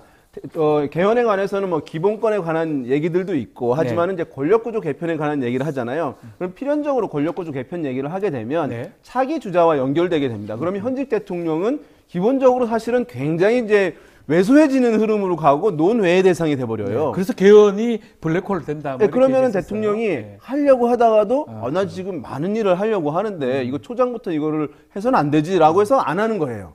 그래서 이제 그런데 임기 후반, 중후반 가면 이걸 하려고 해요. 그렇죠. 그러면 그때 또 왜 못하느냐 하면은 이제 대통령에 당선될 것 같은 사람 있잖아요. 호응이 약간 꺼져지근하게 적극적으로 안 나오게 됩니다. 네. 그럼 그 지지자들이 또 개헌 여론을 약간 이제 전폭적으로 지지하다가 약간 주춤해져요. 그러니까 또 가는 거예요. 네. 그러니까 이런 것이 계속 이제 반복되는 그런 상황인데 지금은 이제 대통령 임기가 아직 중간을 이제 넘지 않은 그런 상황이잖아요. 그렇죠. 그런데 지금 개헌 여론이 상당히 높고 야당 지지층에서도 높고 여당 지지층에서도 상당 부분 보수 정책에서도 있는 그런 상황이기 때문에 제가 봤을 때는 현직 대통령의 국정 수행 지지율이 이후에 어떤 흐름을 보이느냐에 따라 가지고 이 개헌 논의가 더 활성화되어서 실질적인 어떤 의미 있는 논의로 이어질 가능성, 또 사실은 이제 배제할 수 없는 그런 흐름이다. 지금 현재는 이제 그 정도 말씀드릴 수 있을 것 같아요. 그 2007년에 그 노무현 대통령이 신년 연설을 통해서 개헌을 꺼냈죠. 네. 2007년입니다. 근데 당시에 왜 하필 지금이냐. 요 프레임에 갇혀서 맞습니다. 조중동을 비롯한 기득권 세력이 똘똘 뭉쳐가지고 공격을 하는 바람에 그냥 사라졌습니다. 네, 못했죠. 못했습니다. 현직 대통령으로서는 유일하게 제안한 것인데 네. 대단히 중요했어요. 그때 했다면 이런 계속 반복되는 그 패턴이 없었겠죠. 그때 못했고 모든 이슈의 블랙홀이 되는 건 맞습니다. 맞고 과연 윤 대통령이 국회에서 논의해서 이런 것들을 받을 수 있을 그런 동력이 될 것이냐. 아까 말씀하신 대로 그게 상당히 중요한 관건이 될 것 같고 일단 민심은 지금 개헌을 하게 되면 개헌보다는 특검이 먼저라는 여론이 더 높은 이것도 더 높아요? 예, 특검이 더 먼저다라는 게 있기 때문에 개헌도 또 다시 또 그렇게 흐지부지 되지 않을까라는 우려도 있는 것이죠. 다만 이제 우리가 지금 대한민국의 정치를 분석하는 데 있어서 한 뭐 5년 전 뭐 이때까지는 기본적으로 대중의 여론이 국민의 여론이 이런 흐름으로 간다. 그렇기 때문에 아마 정치권에서는 이렇게 결정을 할 것이다라고 하면은 거의 틀리지 않았어요. 그렇죠. 근데 지금 같은 경우에는 그것이 뭐 여전히 유효하긴 합니다. 민주주의 국가이긴 하지만 그렇지만은 어떤 이제 특정 인물들의 개인적 캐릭터 가 이제 이렇게 작동할 것이다라고 하는 옛날 방식의 정치 분석인데 그것이 요즘에 약간 유효해진 상황이라고 할 수 있어요. 주요 플레이어들의 워낙 캐릭터와 개성들이 이제 좀 특별하기 때문에. 근데 만약에 이제 윤석열 대통령의 입장에서 보면은 이렇게 계속 이제 좀 위기에 몰린 상황, 수세에 몰린 상황, 이도저도 잘 할 수 없는 그런 상황이라고 하는데 그 스타일을 생각하게 되면 뭔가 이제 주도해서 뭔가를 한다라고 하는 것에 아마 강박이 있을 가능성이 있거든요. 생각이. 그렇게 되면 개헌을 우리가 이제 주도하는 모양새로 한번 전국을 풀어나가 보자. 라는 판단을 저는 할 수도 있다고 생각합니다. 근데 물론 실질은 야당의 요구나 뭐 이런 상황에서 밀려가는 거지만 이제 외형은 좀 우리가 먼저 이걸 던져서 논의하게 하고 하면은 어쨌든 그 부분 얘기하게 되면 지금 정치적으로 공세를 받는 부분 직접적으로 이런 부분들은 약간 좀 완화될 수도 있는 것 아니냐라고 하는 판단을 할 수가 있거든요. 그러니까 이 부분이 이제 고려가 그렇게 이루어지느냐 여부가 사실은 이제 대통령 임기 중반 이후에 지금 가장 주목되는 포인트 중에 하나라고 지금 이제 얘기가 되고 있어요. 자, 좋습니다. 개헌 부분 좀 짚어봤고요. 국민의힘 차기 당대표 어떤 인물이 적합한지 이것도 좀 물어봤는데요. 본부장님, 결과 좀 소개해 주십시오. 네, 유승민 전 의원 26.8, 한동훈 전 비대위원장 26.0, 나경원 당선인 7.5, 안철수 7.4, 윤상현 1.8 이런 순이에요. 자, 특히 원희룡 전 장관이 있었네요. 4.8. 4.8. 네. 저희가 지난 4월 달에 13일, 14일간에 이런 같은 설문을 했었는데 후보군은 약간 차이가 있지만 특히 유승민 전 의원하고 한동훈 전 위원장 간의 격차는 그때에 비해서 지금 좀 줄어들었습니다. 이거 어떻게 봐야 됩니까? 그러니까 이제 유승민 전 의원이 제일 높네라고 이제 생각하시는 분들 있잖아요. 그럼 이제 이런 것은 보나마나 뜯어보면 야당 성향층이나 진보 성향층에서 전폭적으로 밀어주고 있는 거예요. 약간 역선택 같은 느낌의. 근데 역선택이라고 하는 것은 이제 정치권에서 많이 얘기하는데 그것을 의도적이고 전략적으로 역선택한다 이렇게 다 해석하거든요. 근데 결과적으로 역선택이 나오는 거지 사실 사람들이 내가 저쪽 정당의 반대편에 있는 사람을 몰아줘서 저기를 공격에 빠뜨려야지라고 응답하는 건 아니거든요. 결과론적으로 역선택이 됐다는 거지. 그건 이제 또 정치권에서 또는 이제 정치 기사들에서 너무 이제 과도하게 하는데 많은 선량한 대중들, 국민들은 그냥 순수하게 얘기하는 거예요. 네. 네, 그래서 이제 결과가 그렇게 나오는 것인데, 그래서 그런 면에 있어서 이것이 이제 파괴력이 이 수치만큼은 실제 적은 거예요. 왜냐하면 이제 룰 관련해가지고요. 그렇죠. 예, 그런데 보게 되면 한동훈 전 비대위원장이 지난번보다 상당히 올랐잖아요. 그러니까 논의가 최근에 많이 된 것이 반영이 된 것이죠. 네. 그때는 이제 나올 것이냐 말 것이냐 이제 이런 의문들이 있던 상황에서 나왔는데, 이런 조사들에서 봤을 때는 중요한 것이 전체의 후보들의 합은 100%를 넘지 못한다는 거예요. 그러니까 여기서 꾸준히 열심히 해요. 만약에 나경원, 안철수, 원희룡, 윤상현 이런 분들이 이제 꾸준히 열심히 해요. 그러면 네. 지지율을 꾸준히 올릴 수 있는 것이냐? 그렇지 않다는 거예요. 왜냐하면 합이 100%라는 거는 누군가 떨어지지 않으면 내가 오를 수가 없는 거예요. 예. 제로섬이네요. 제로섬 이게 너무 중요해요. 사실은 네. 우리가 이제 대학 수험생이라고 한다면 우리가 모의고사를 보잖아요. 네. 열심히 공부하면 올라가잖아요. 다른 친구들 점수 떨어지지 않아도 상관없어요. 절대적으로 제가 올라갈 수 그런데 있는데. 그런데 이거는 그렇지 않거든요. 상대평가죠. 네, 그래서 사실은 이렇게 유력한 그 인지도 지명도가 있는 인물이 한두 명 있잖아요. 네. 나머지 분들은 두 자릿수를 얻기가 어렵다. 쉽지가 않은 그런 흐름이거든요. 그래서 지금 이제 유승민 여론조사에서 절반은 야권 성향층일 거 아닙니까? 진보 성향층. 네. 절반은 보수 성향층이잖아요. 물론 이제 그 중에 한 10%, 20%는 답을 안 하는 사람들이에요. 그러니까 사실은 한 80%를 놓고 싸우는데 정확히 얘기하면 거의 절반이 나누면 40%를 놓고 싸우는 거예요. 그래서 40% 한진영의 40%인데 거기서 한두 명이 만약에 15%씩 가져가요. 나머지 4-5명은 10% 안에서 싸우는 그렇죠. 거기 때문에. 그러니까 한 자릿수밖에 안 되겠네요. 근데 이 대중들이 사실은 면밀하게 보는 것이 아니라 질문 받았을 때 직자적으로 얘기를 하는 것이거든요. 그러면은 들었을 때 한 명 한 명 꼼꼼히 생각하는 게 아니라 뭐 최근에 내가 이제 인지한 사람, 그러니까 제일 유명한 사람들 얘기를 하게 되는 거예요. 그러니까 이런 군소 후보들 같은 경우에는 그 1, 2위 유력한 사람들의 큰 데미지가 있거나 아니면 여기서 이제 이탈하거나 하는 그런 것들이 없으면 네. 되기가 사실은 쉽지 않은 흐름이라고 이제 요런 조사를 볼 때 이제 뭐 약간 공식 같은 건데요. 말씀 한번 드려봤습니다. 자, 정당별 지지율도 저희가 좀 살펴봤는데 이번 주 어떤 결과가 나왔습니까? 네, 민주당이 36.6, 네. 국민의힘 29.3, 조국혁신당 14.0, 개혁신당 4.2, 새로운미래 1.5, 진보당 0.8 나왔네요. 지금 보니까 지난주도 그렇지만 이번 주도 국민의힘 지지율이 지난주보다 2%포인트 정도 떨어진 것 같습니다. 이게 이유가 뭡니까? 대통령 지지율하고 연관성이 있는 겁니까? 총선 대패 이후에 예. 대통령도 안 바뀌었지만 여당도 바뀐 게 없잖아요. 국민의힘도 바뀐 게 없다? 지금 최상병 특검법 오늘 표결하는데 그 네. 앞서서 표 단속하는 모습들 보면서 국민들이 어떻게 생각했을지 또 용산 거수기 노릇하고 있다 이렇게 볼 수밖에 없기 때문에 총선에서 심판을 했는데도 저렇구나 지지할 이유가 없는 것이죠.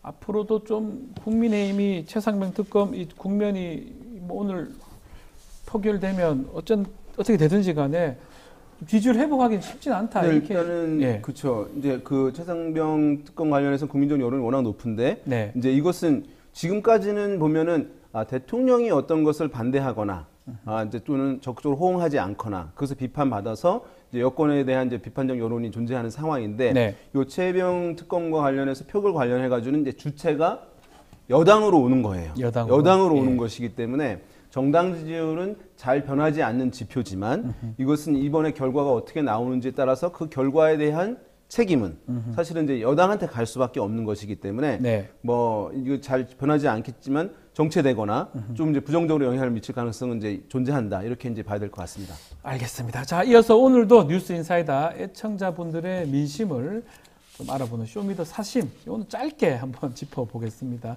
저희 질문이 뭐였냐면 최상병 특검법 재표결에서 여당 표가 몇 표나 이탈할 거냐고 예상하냐 이런 질문입니다. 자, 15,000명 넘는 분이 참여해 주셨는데요. 이거 뭐 사실 신뢰할 수 없습니다. 그냥 기분대로 뭐 이렇게 한 거라고 보시면 좋은데 참고용입니다. 다시 한번 강조드리면서 결과 한번 소개해 주십시오. 네, 17표 이상 나올 것이다. 59%. 희망사항이 좀 당긴 거. 희망이겠죠, 이거는. 그래서 5표에서 9표 16%, 예. 10표에서 16표 14%. 네. 뭐 4표, 3표 이거는 찬성하겠다고 의견을 표현한 분들 네. 것 같습니다.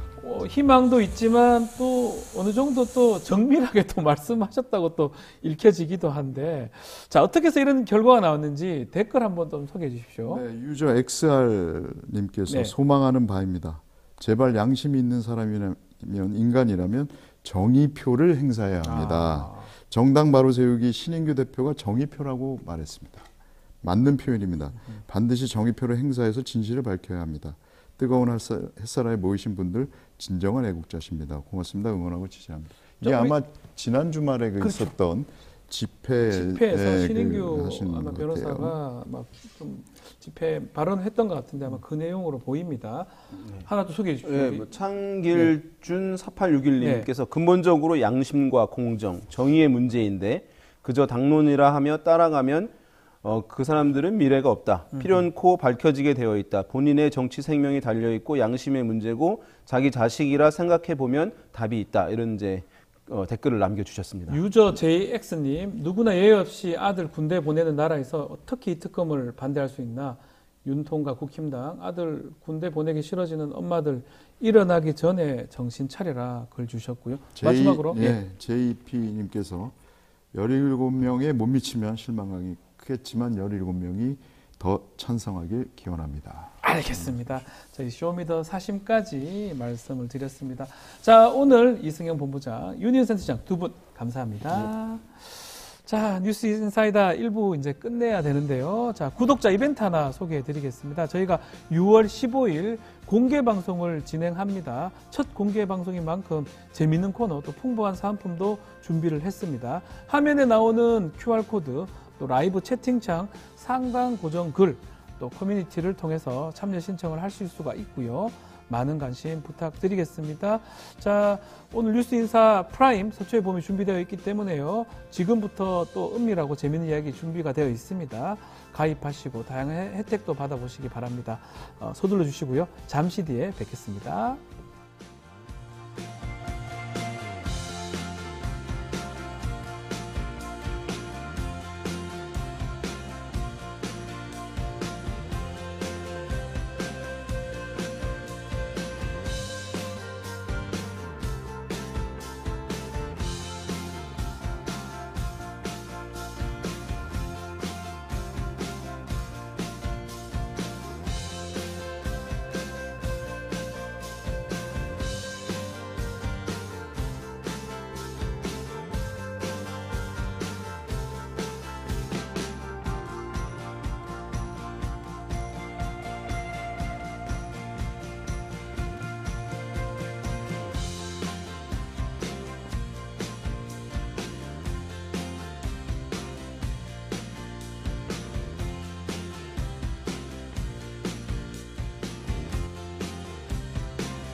한 발 더 들어가는 고품격 시사 대담 뉴스 인사 프라임 이제 시작하겠습니다. 자, 뉴스 인사 프라임 매주 화요일 코너는 서초의 봄입니다. 검찰공화국의 심장부 서초동의 봄이 오는 그날까지 본격적으로 검찰을 관찰하는 토크입니다. 시사 토크. 이현주 변호사, 권영철 대기자와 함께하겠습니다. 안녕하십니까? 안녕하십니까? 네. 자, 21대 국회 마지막 본회의 오늘 열리는데 어제 여야 합의점을 찾지는 못했어요. 네. 앞서 김진표 국회의장 합의 없이 표결을 올리겠다고 공언했기 때문에 아마 재표결을 할 것 같은데요. 네. 두 분 그래도 뭐 시작하면서 재표결 결과 한번 예상해 볼까요? 뭐 기대에는 뭐 정의가 바로 서는 게 정상 아니겠습니까? 네. 상식일 텐데 그렇지만 이미 여당 의원 중에 5명이 지금 찬성하겠다는 입장을 밝혔잖아요. 네. 그러니까 안철수, 유이동, 김웅, 최재형 그리고 비례의 김건태 의원까지. 네. 그리고 이게 좀 우리가 주목해야 될 바는 무기명 비밀 투표지만은 투표를 하는 사람은 기명으로 합니다. 그러니까 명패를 넣고 기표를 해야 되거든요. 그리고 이게 카운팅이 명패를 넣은 사람만 카운팅을 합니다. 그러니까 네. 재석 과반, 과반의 3분의 2 찬성이 되잖아요. 그렇기 때문에 투표장에 들어갔다가 우 빠져나가면은 분모가 줄어들어서 통과될 가능성이 높습니다. 네. 그래서 거의 아마 여야 모두 총동원력을 내려서 거의 투표를 하게 될 테니까 아하. 그래서 17표 이야기가 나오는 것인데 그런 점에 있어서는 좀 뭔가 그 자식들을 군에 보낸 부모의 심정에서 바라보자면은 좀 기대감이 전혀 없지는 않습니다. 그런데 현실적으로는 쉽지 않다. 17표를 얻기가 이제 문제는 지금 여당이 표단 속에 나섰잖아요. 그리고 이게 사실 투표 결과가 대통령에 대한 공개적인 불신임이잖아요. 그렇죠. 여당 의원들이 17표가 나와서 대통령이 거부권 행사한 걸 통과시킨다면은 그러면은 분당 가능성이 아니면은 불가능할 거라는 한 중진 의원 얘기를 들었는데 좀 지켜봐야 되겠죠.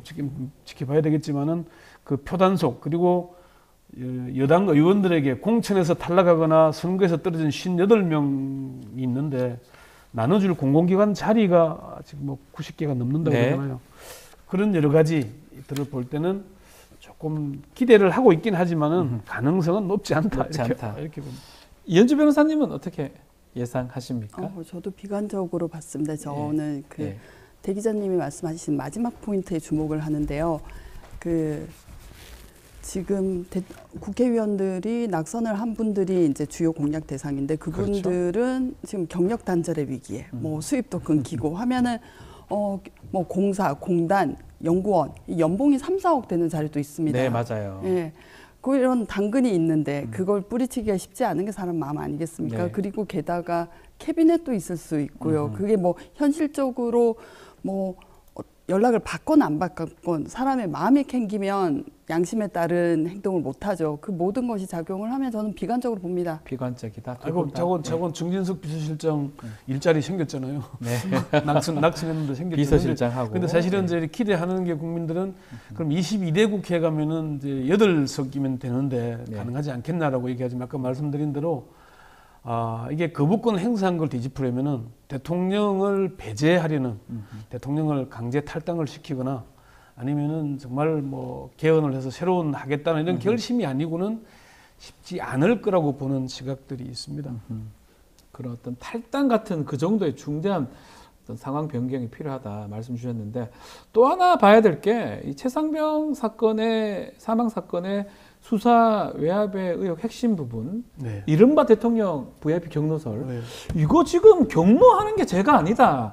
이런 얘기하는 의원들이 있어요. 그러니까 참 여당 국회의원들이 말씀하시는 것도 들어보면은 정말 머리가 좋아요. 프레임을 경로했냐 안 했냐, 뭐 경로가 무슨 문제냐 이렇게 이제 처음에는 경로 아예 안 했다 그랬다가 하다가 지금은 아니 경로할 수 있지 않냐? 아니, 경로할 수 있죠. 대통령이 화낼 수 있는 거 그거 누가 뭐라 그럽니까? 화내는 우리가 뭐라는 게 아니잖아요. 화를 내면서 외압을 행사했냐 안 했냐 여기에 우리가 포인트를 두는 거잖아요. 그러니까 이거를 프레임을 교묘하게 왜 경로한 거 대통령이 경로할 수 있지? 경로할 수 있죠. 그렇지만 경로와 함께 외압을 행사한 게 문제가 되니까 그걸 우리가 확인해 보자는 것이죠. 대통령의 경로 이후에 모든 게 바뀌었잖아요. 아니 경로하지 않았더라면은 정상적으로 이종섭 장관이 결재해서 경찰로 이첩된 게 사건 수사가 진행됐을 거 아닙니까? 지금 진행됐겠죠 벌써. 그러니까 여기에 우리가 많이 두는 건데 사실 직권 남용을 가장 잘 아는 사람이 윤석열 대통령 아닙니까? 그동안에 역대 공무원들을 직권 남용으로 기소 가장 많이 한 게 윤석열 검사입니다. 그런데 경로하면서 외압을 행사했으니까 문제인 것이지 왜 경로의 포인트를 또 두는지 모르겠어요. 이해하기 어렵다 이 말씀입니다. 이렇게 빠져나가더라고요. 이 경로 관련해서는 좀 증거가 좀 있는 것 같아요. 뭐 어느 정도 있는 것 같은데 지금 증거들 녹취록 같은 게 나오고 있는데 공수처가 대통령을 피해자로 적시할 수 있을까요? 어떻게 보십니까? 아무래도 공수처가 워낙 규모가 적고 좀 외압이 흔들리기 쉽고 사실 내부에서 방해하는 팀도 있다고 들었습니다. 지금 그 권한 대행을 하시는 그분이 이제 수사 관련 사실들이 언론을 통해서 다 나오니까 핸드폰 내봐라. 뭐 언론사하고 접촉하고 있냐 뭐라면서. 근데 사실은 해병대 많은 관계자들이 박정훈 대령한테 제보하는 것도 있고 박정훈 대령이 조사를 받을 때 질문에 녹아 있지 않습니까? 그거에서 캐치하는 것도 있는데 그런데 지금 공수처의 주축 중에 하나가 검찰 출신 수사관, 검사 출신 일반 검사, 공수처 검사 중에 또 대다수가 일반 검사, 그리고 저 김성규 권한대행이 추천을 해서 뽑은 사람이러다 보니까 그분들이 사실상 내부에서 방해를 하고 있다는 소식을 들었습니다. 그러니까 이제 저도 그 부분이 지금 우리가 헌법에 대통령은 내란 또는 외환의 죄를 범한 경우를 제외하고는 재직 중 형사상의 소추를 받지 않는다고 되어 있잖아요. 그래서 그러면은 형사 소추가 안 되면 수사가 안 된다고 주장하는 일부 법조인들이 있긴 합니다. 지금 이미 실드를 치고 있는 방어막을 치고 있는 경우가 있는데 그렇지만은 제가 그 특수 수사를 했던 검사 출신 고위직들 출신들한테 물어보니까 수사는 가능하다. 수사는 가능하다. 형사 소추는 안 되지만은 수사 대상이 안 된다는 말은 없다. 박근혜 전 대통령 때 했지 않습니까? 그러니까 헌법상 이제 문헌상 해석을 하자면은 소추죠. 소추. 예, 소추. 기소가 안 될 따름이지 수사 대상이 안 되는 건 아니다. 수사를 통해서 증거 수집해야 되지 않냐. 심지어 이런 얘기까지 하더라고요. 대통령이라고 수사에 응하지 않을 경우에는 체포영장까지도 가능하다라고 본다는 의견들도 있었습니다. 과거에 2003, 4년 때 대선자금 수사 때 사실은 검찰이 노무현 대통령을 조사하려고 준비를 했다고 합니다.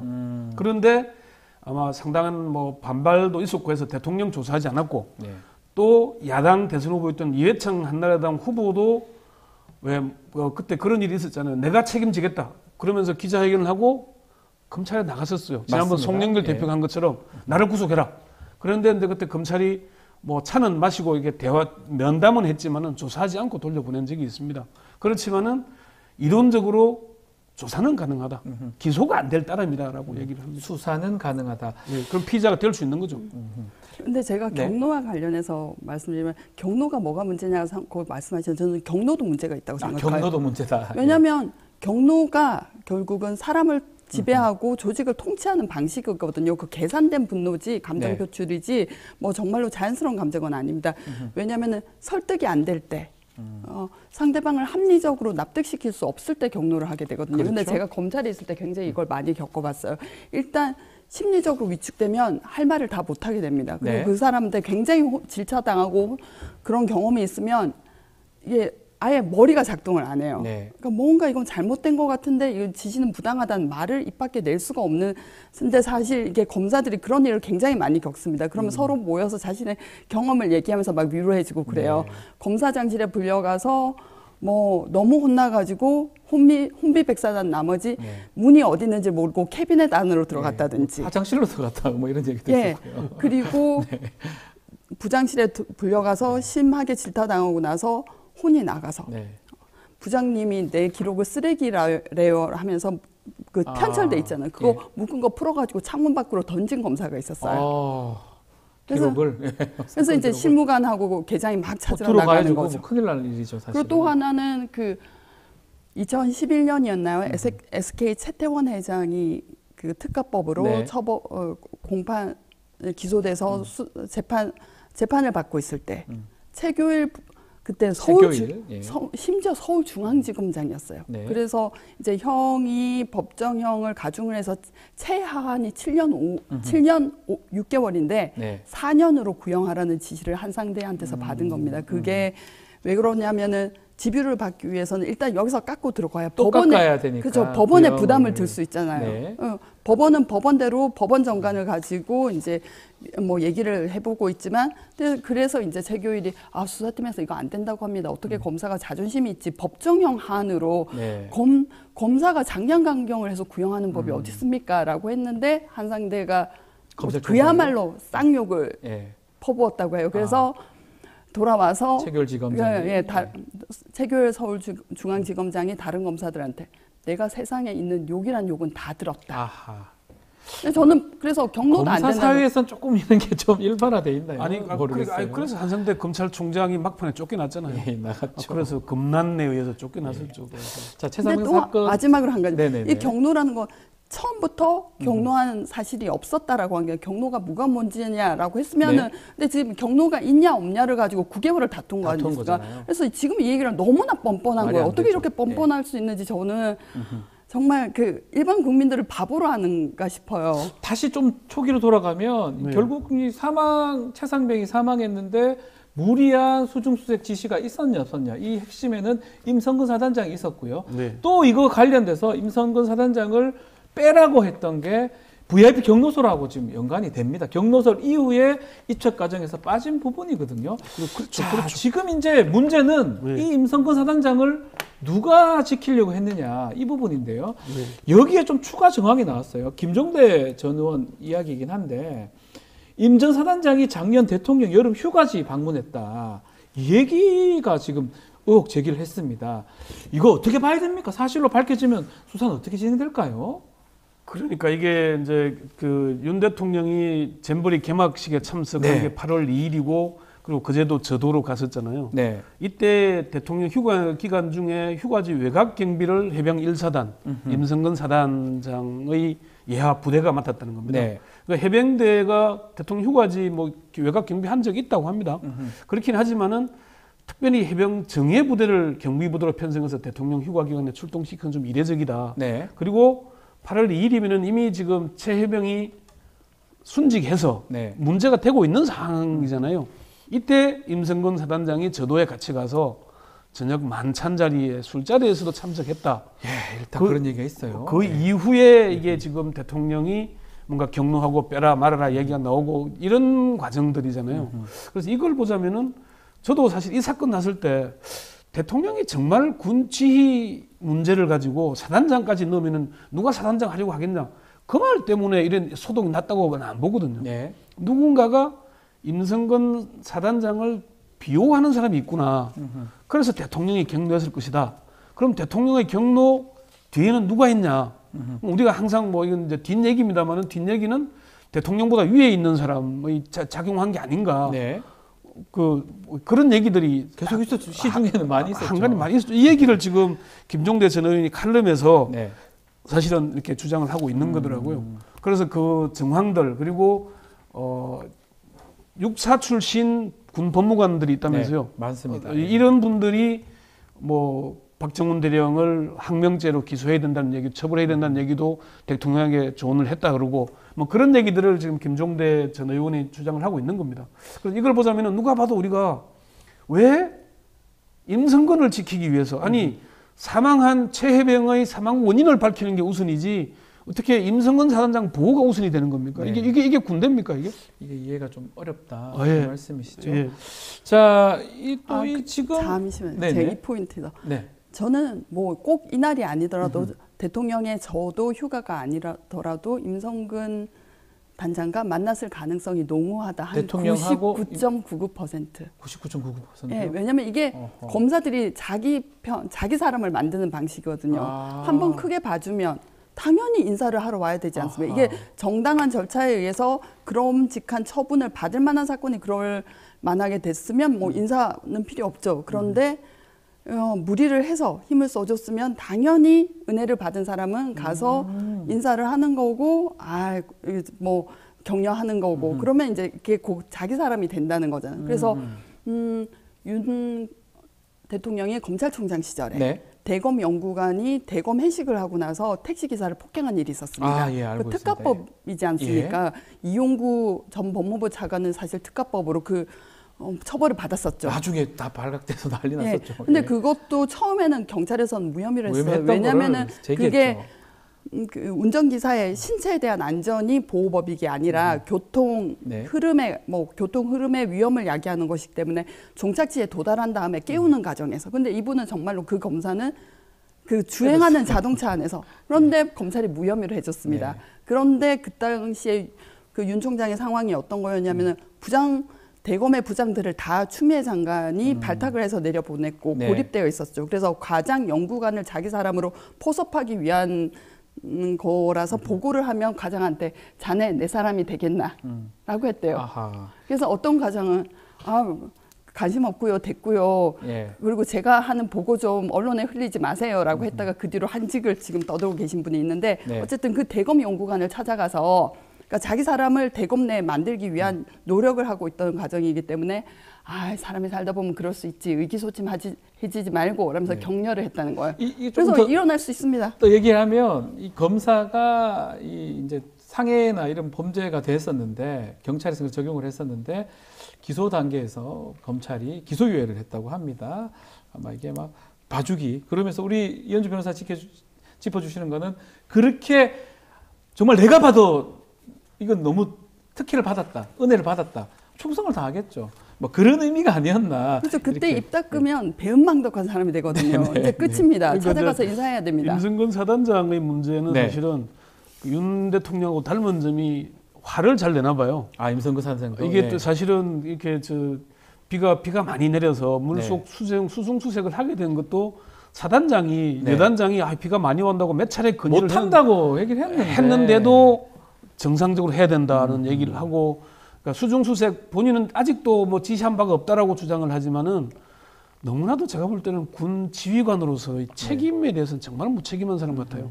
그러면서 화를 내니까 옆에 여단장도 대대장도 도리가 없잖아요. 그렇게 와서 그리고 본인이 지휘권도 없는 사건이잖아요. 지휘권은 이미 육군 54단장에게 넘어가 있는 상태였잖아요. 그쪽 지역을 전혀 모르니까. 그런데도 2번이나 현장 지도를 갑니다. 처음에 현장 지도 가서 지시했는데 지시가 이행되고 있는지 안 되는지 확인하기 위해서 그날 가기로 했기 때문에 그래서 최혜병이 물속 수색을 하다가 건물사에 휩쓸린 거 아닙니까? 그러면은 책임을 지는 발언을 해야 되잖아요.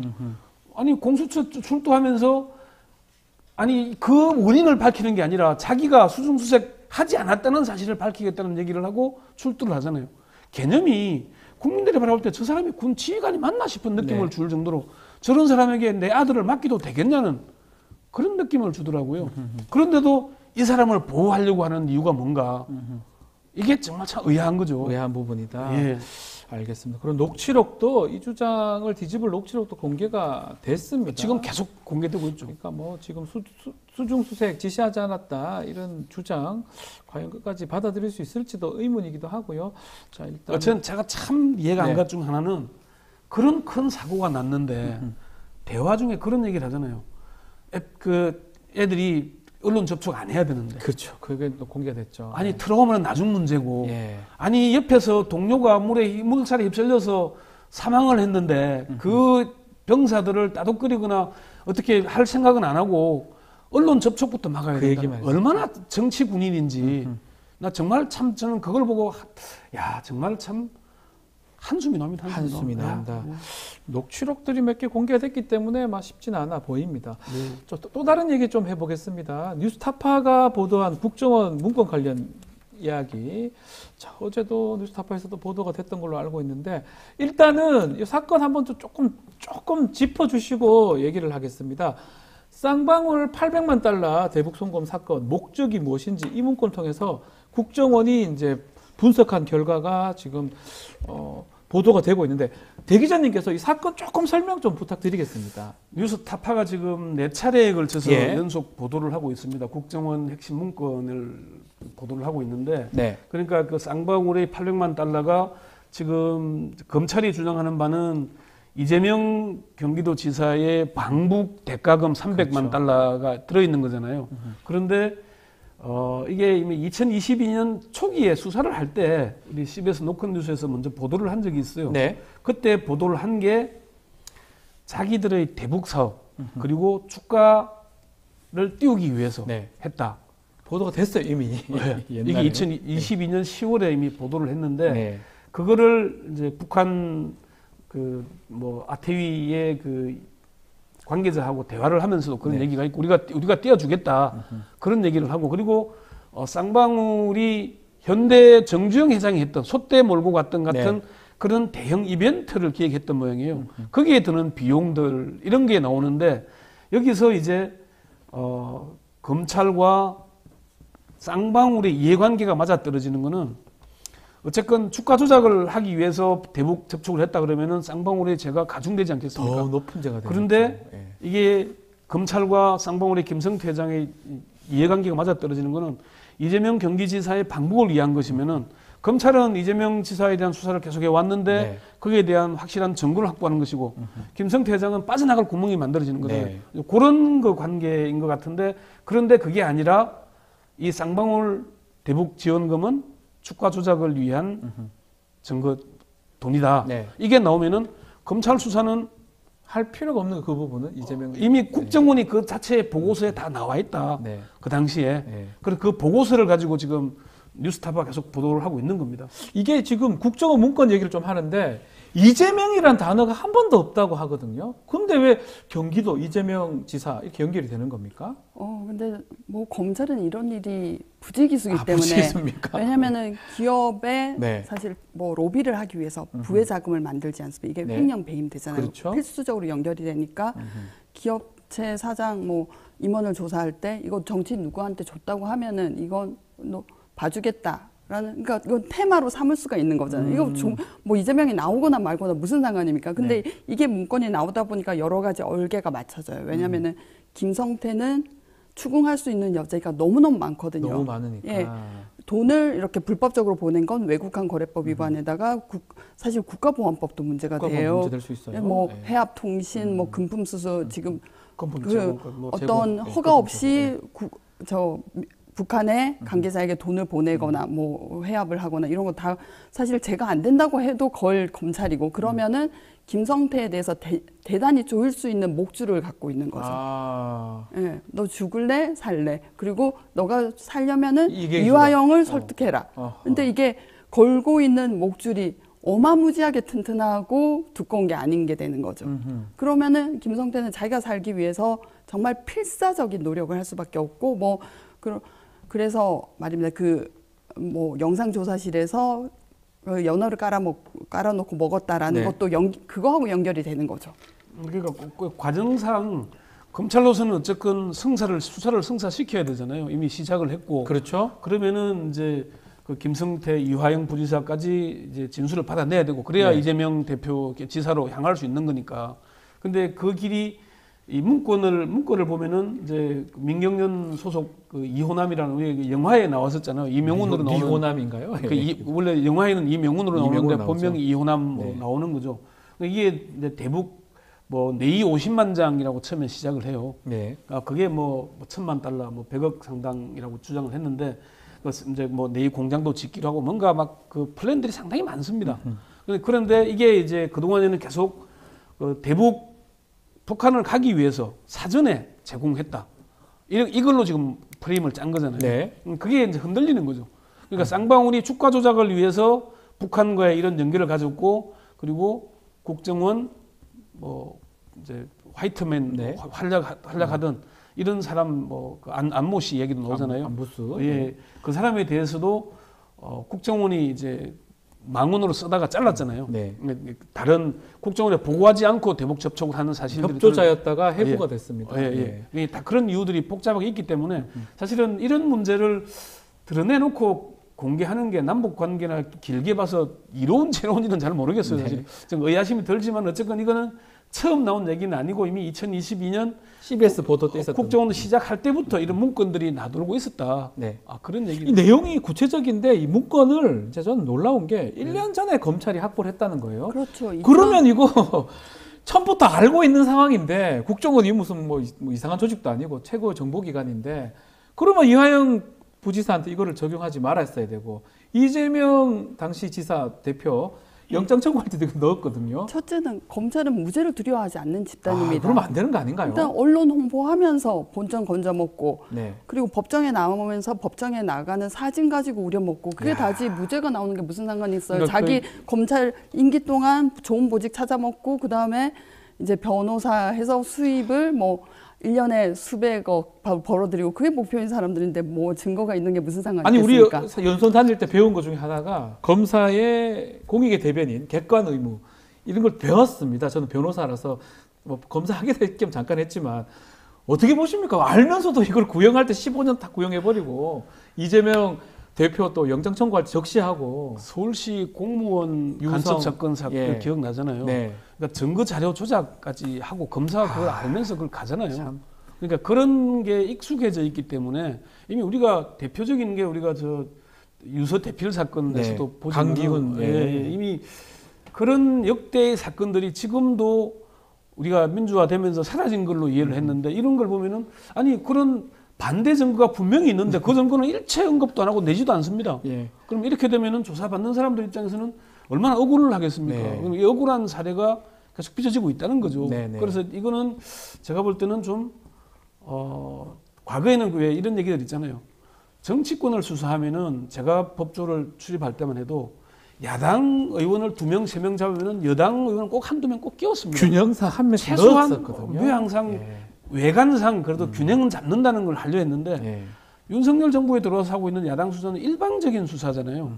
이렇게는 안 해왔거든요. 아까도 이현주 변호사님 말씀하신 대로 특수부 검사들이 자신이 기소한 사건이 무죄가 났을 때 책임을 지게 만들었다면 이렇게는 안 했을 겁니다. 무죄를 두려워하지 않고 무혐의를 두려워하지 않기 때문에 이런 일이 난다. 무죄보다는 지시를 받아서 이행을 하는 게 중요하죠. 제가 전에 한번 말씀드렸는지 모르겠는데 우리가 검찰 특수부 사건이 그 혐의도 없이 정보도 없이 이름만 가지고 수사한 적이 있습니다. YS 정부가 출범하고 그 대대적인 전 정권 사정이 수사가 시작됐잖아요. 당시에 제가 그 특수부 검사들 몇 명한테 들은 얘기인데 명단만 각 검사들에게 배당이 됐다고. 알았어. 그러니까 뭐 당신은 박철원, 당신은 이건계, 누구는 음산 알았어, 이렇게 와서 그러면은 만들어 와야 되는 거예요. 알아서 하라고요? 예. 야. 아니 그래서 관철 그 당시에는 사실은 지금처럼 개인정보 보호나 이런 게 안 됐기 때문에 정말 뭐 온갖 검색을 다 해보는 겁니다. 제가 이게 또 지금 얘기는 아니고 과거 얘기긴 하지만은 어느 검사가 차를 몰고 가다가 앞에 외제차가 앞에 거슬리잖아요. 그 차를 차주를 추적을 해가지고 뭐가 문제가 있는지 찾아서 수사한 적도 있다 그래요. 참. 그러니까 이게 무슨 잘못이나 죄가 있어서 수사를 하는 게 아니라 그럴 수도 있었는데 지금 이 사건도 보면은 본질은 정말 그러면은 제대로 쌍방울이 대북 거래를 한 건지 아니에요. 객관적으로 그걸 찾아내야죠. 객관적으로 보고 들어가야 되잖아요. 그러면서 부수적으로 그러면 이게 경기도의 대북 사업과 연관돼서 뭔가 뇌물이 오갔다거나 뭐 편의를 봐줬다거나 이게 드러나면 같이 하는 거지. 처벌하는 거지. 그걸 근본적으로 요거는 제껴놓고 요것만 파고 있는 거잖아요, 지금. 그래서 이런 거는 정말 검찰이 그러니까 검찰에 대해서 이 국민 지탄을 받는 거고 무소불위의 권한이라는 비판을 받는 거잖아요. 자, 이거 국정원 문건 향후 수사라든지 또 이화영 지사는 지금 재판 구형까지 15년 받았어요. 어떻게 영향을 미칠까요? 우선 제가 이화영 부지사가 같이 어떻게 수사를 받아왔는지 잠깐 말씀드리면 일단은 그 주의를 압박했고요. 뭐 같이 운동을 하다가 공무원으로 같이 근무하게 된 경기도 신모국장을 뭐 구속하고 그리고 수행비서인 운전기사를 뭐까지 압수수색을 하고 임신하고 있던 부인이 지금 태아가 임신이 중단되기도 하고 그런 치명적인 상태에서 질질 끌려다니면서 수사를 하니까 지금 별건으로 한 번에 기소를 했으면 6개월 구속 기간이 법원에서 끝났을 텐데 6개월을 끊어서 6개월로 계속 장기로 이어가고 있는 거 아닙니까? 이거 그렇게 높은 구형량을 받으신 거는 협조하지 않은 죄죠. 근데 뭐 변호인의 말에 의하면 법정 분위기는 사실 법원의 분위기는 좋지 않았다고 해요. 이화영 부지사가 그 검찰 단계에서 한 조서 내용하고 법정에서 내용이 다르니까 굉장히 난감해하고 뭐 진실을 밝히기보다는 굉장히 오히려 변호인 쪽의 방어권 행사에 대해서도 흔쾌히 여기지 않는 태도였다기 때문에 저는 뭐 결과에 대해서 그렇게 긍정적으로 보진 않습니다. 네, 알겠습니다. 자, 시간 내서 오늘 말씀은 여기까지 듣도록 하겠습니다. 권영철 대기자, 이현주 변호사 오늘 말씀 감사합니다. 수고했습니다. 뉴스인사 프라임 유튜브 멤버십 회원에게만 우선 서비스되고 당일 저녁 일반에게 공개가 됩니다. 멤버십 회원 가입 방법 게시판에서 확인이 가능하니까요. 많은 관심 부탁드리겠습니다. 저는 내일 아침 다시 찾아오겠습니다. 고맙습니다.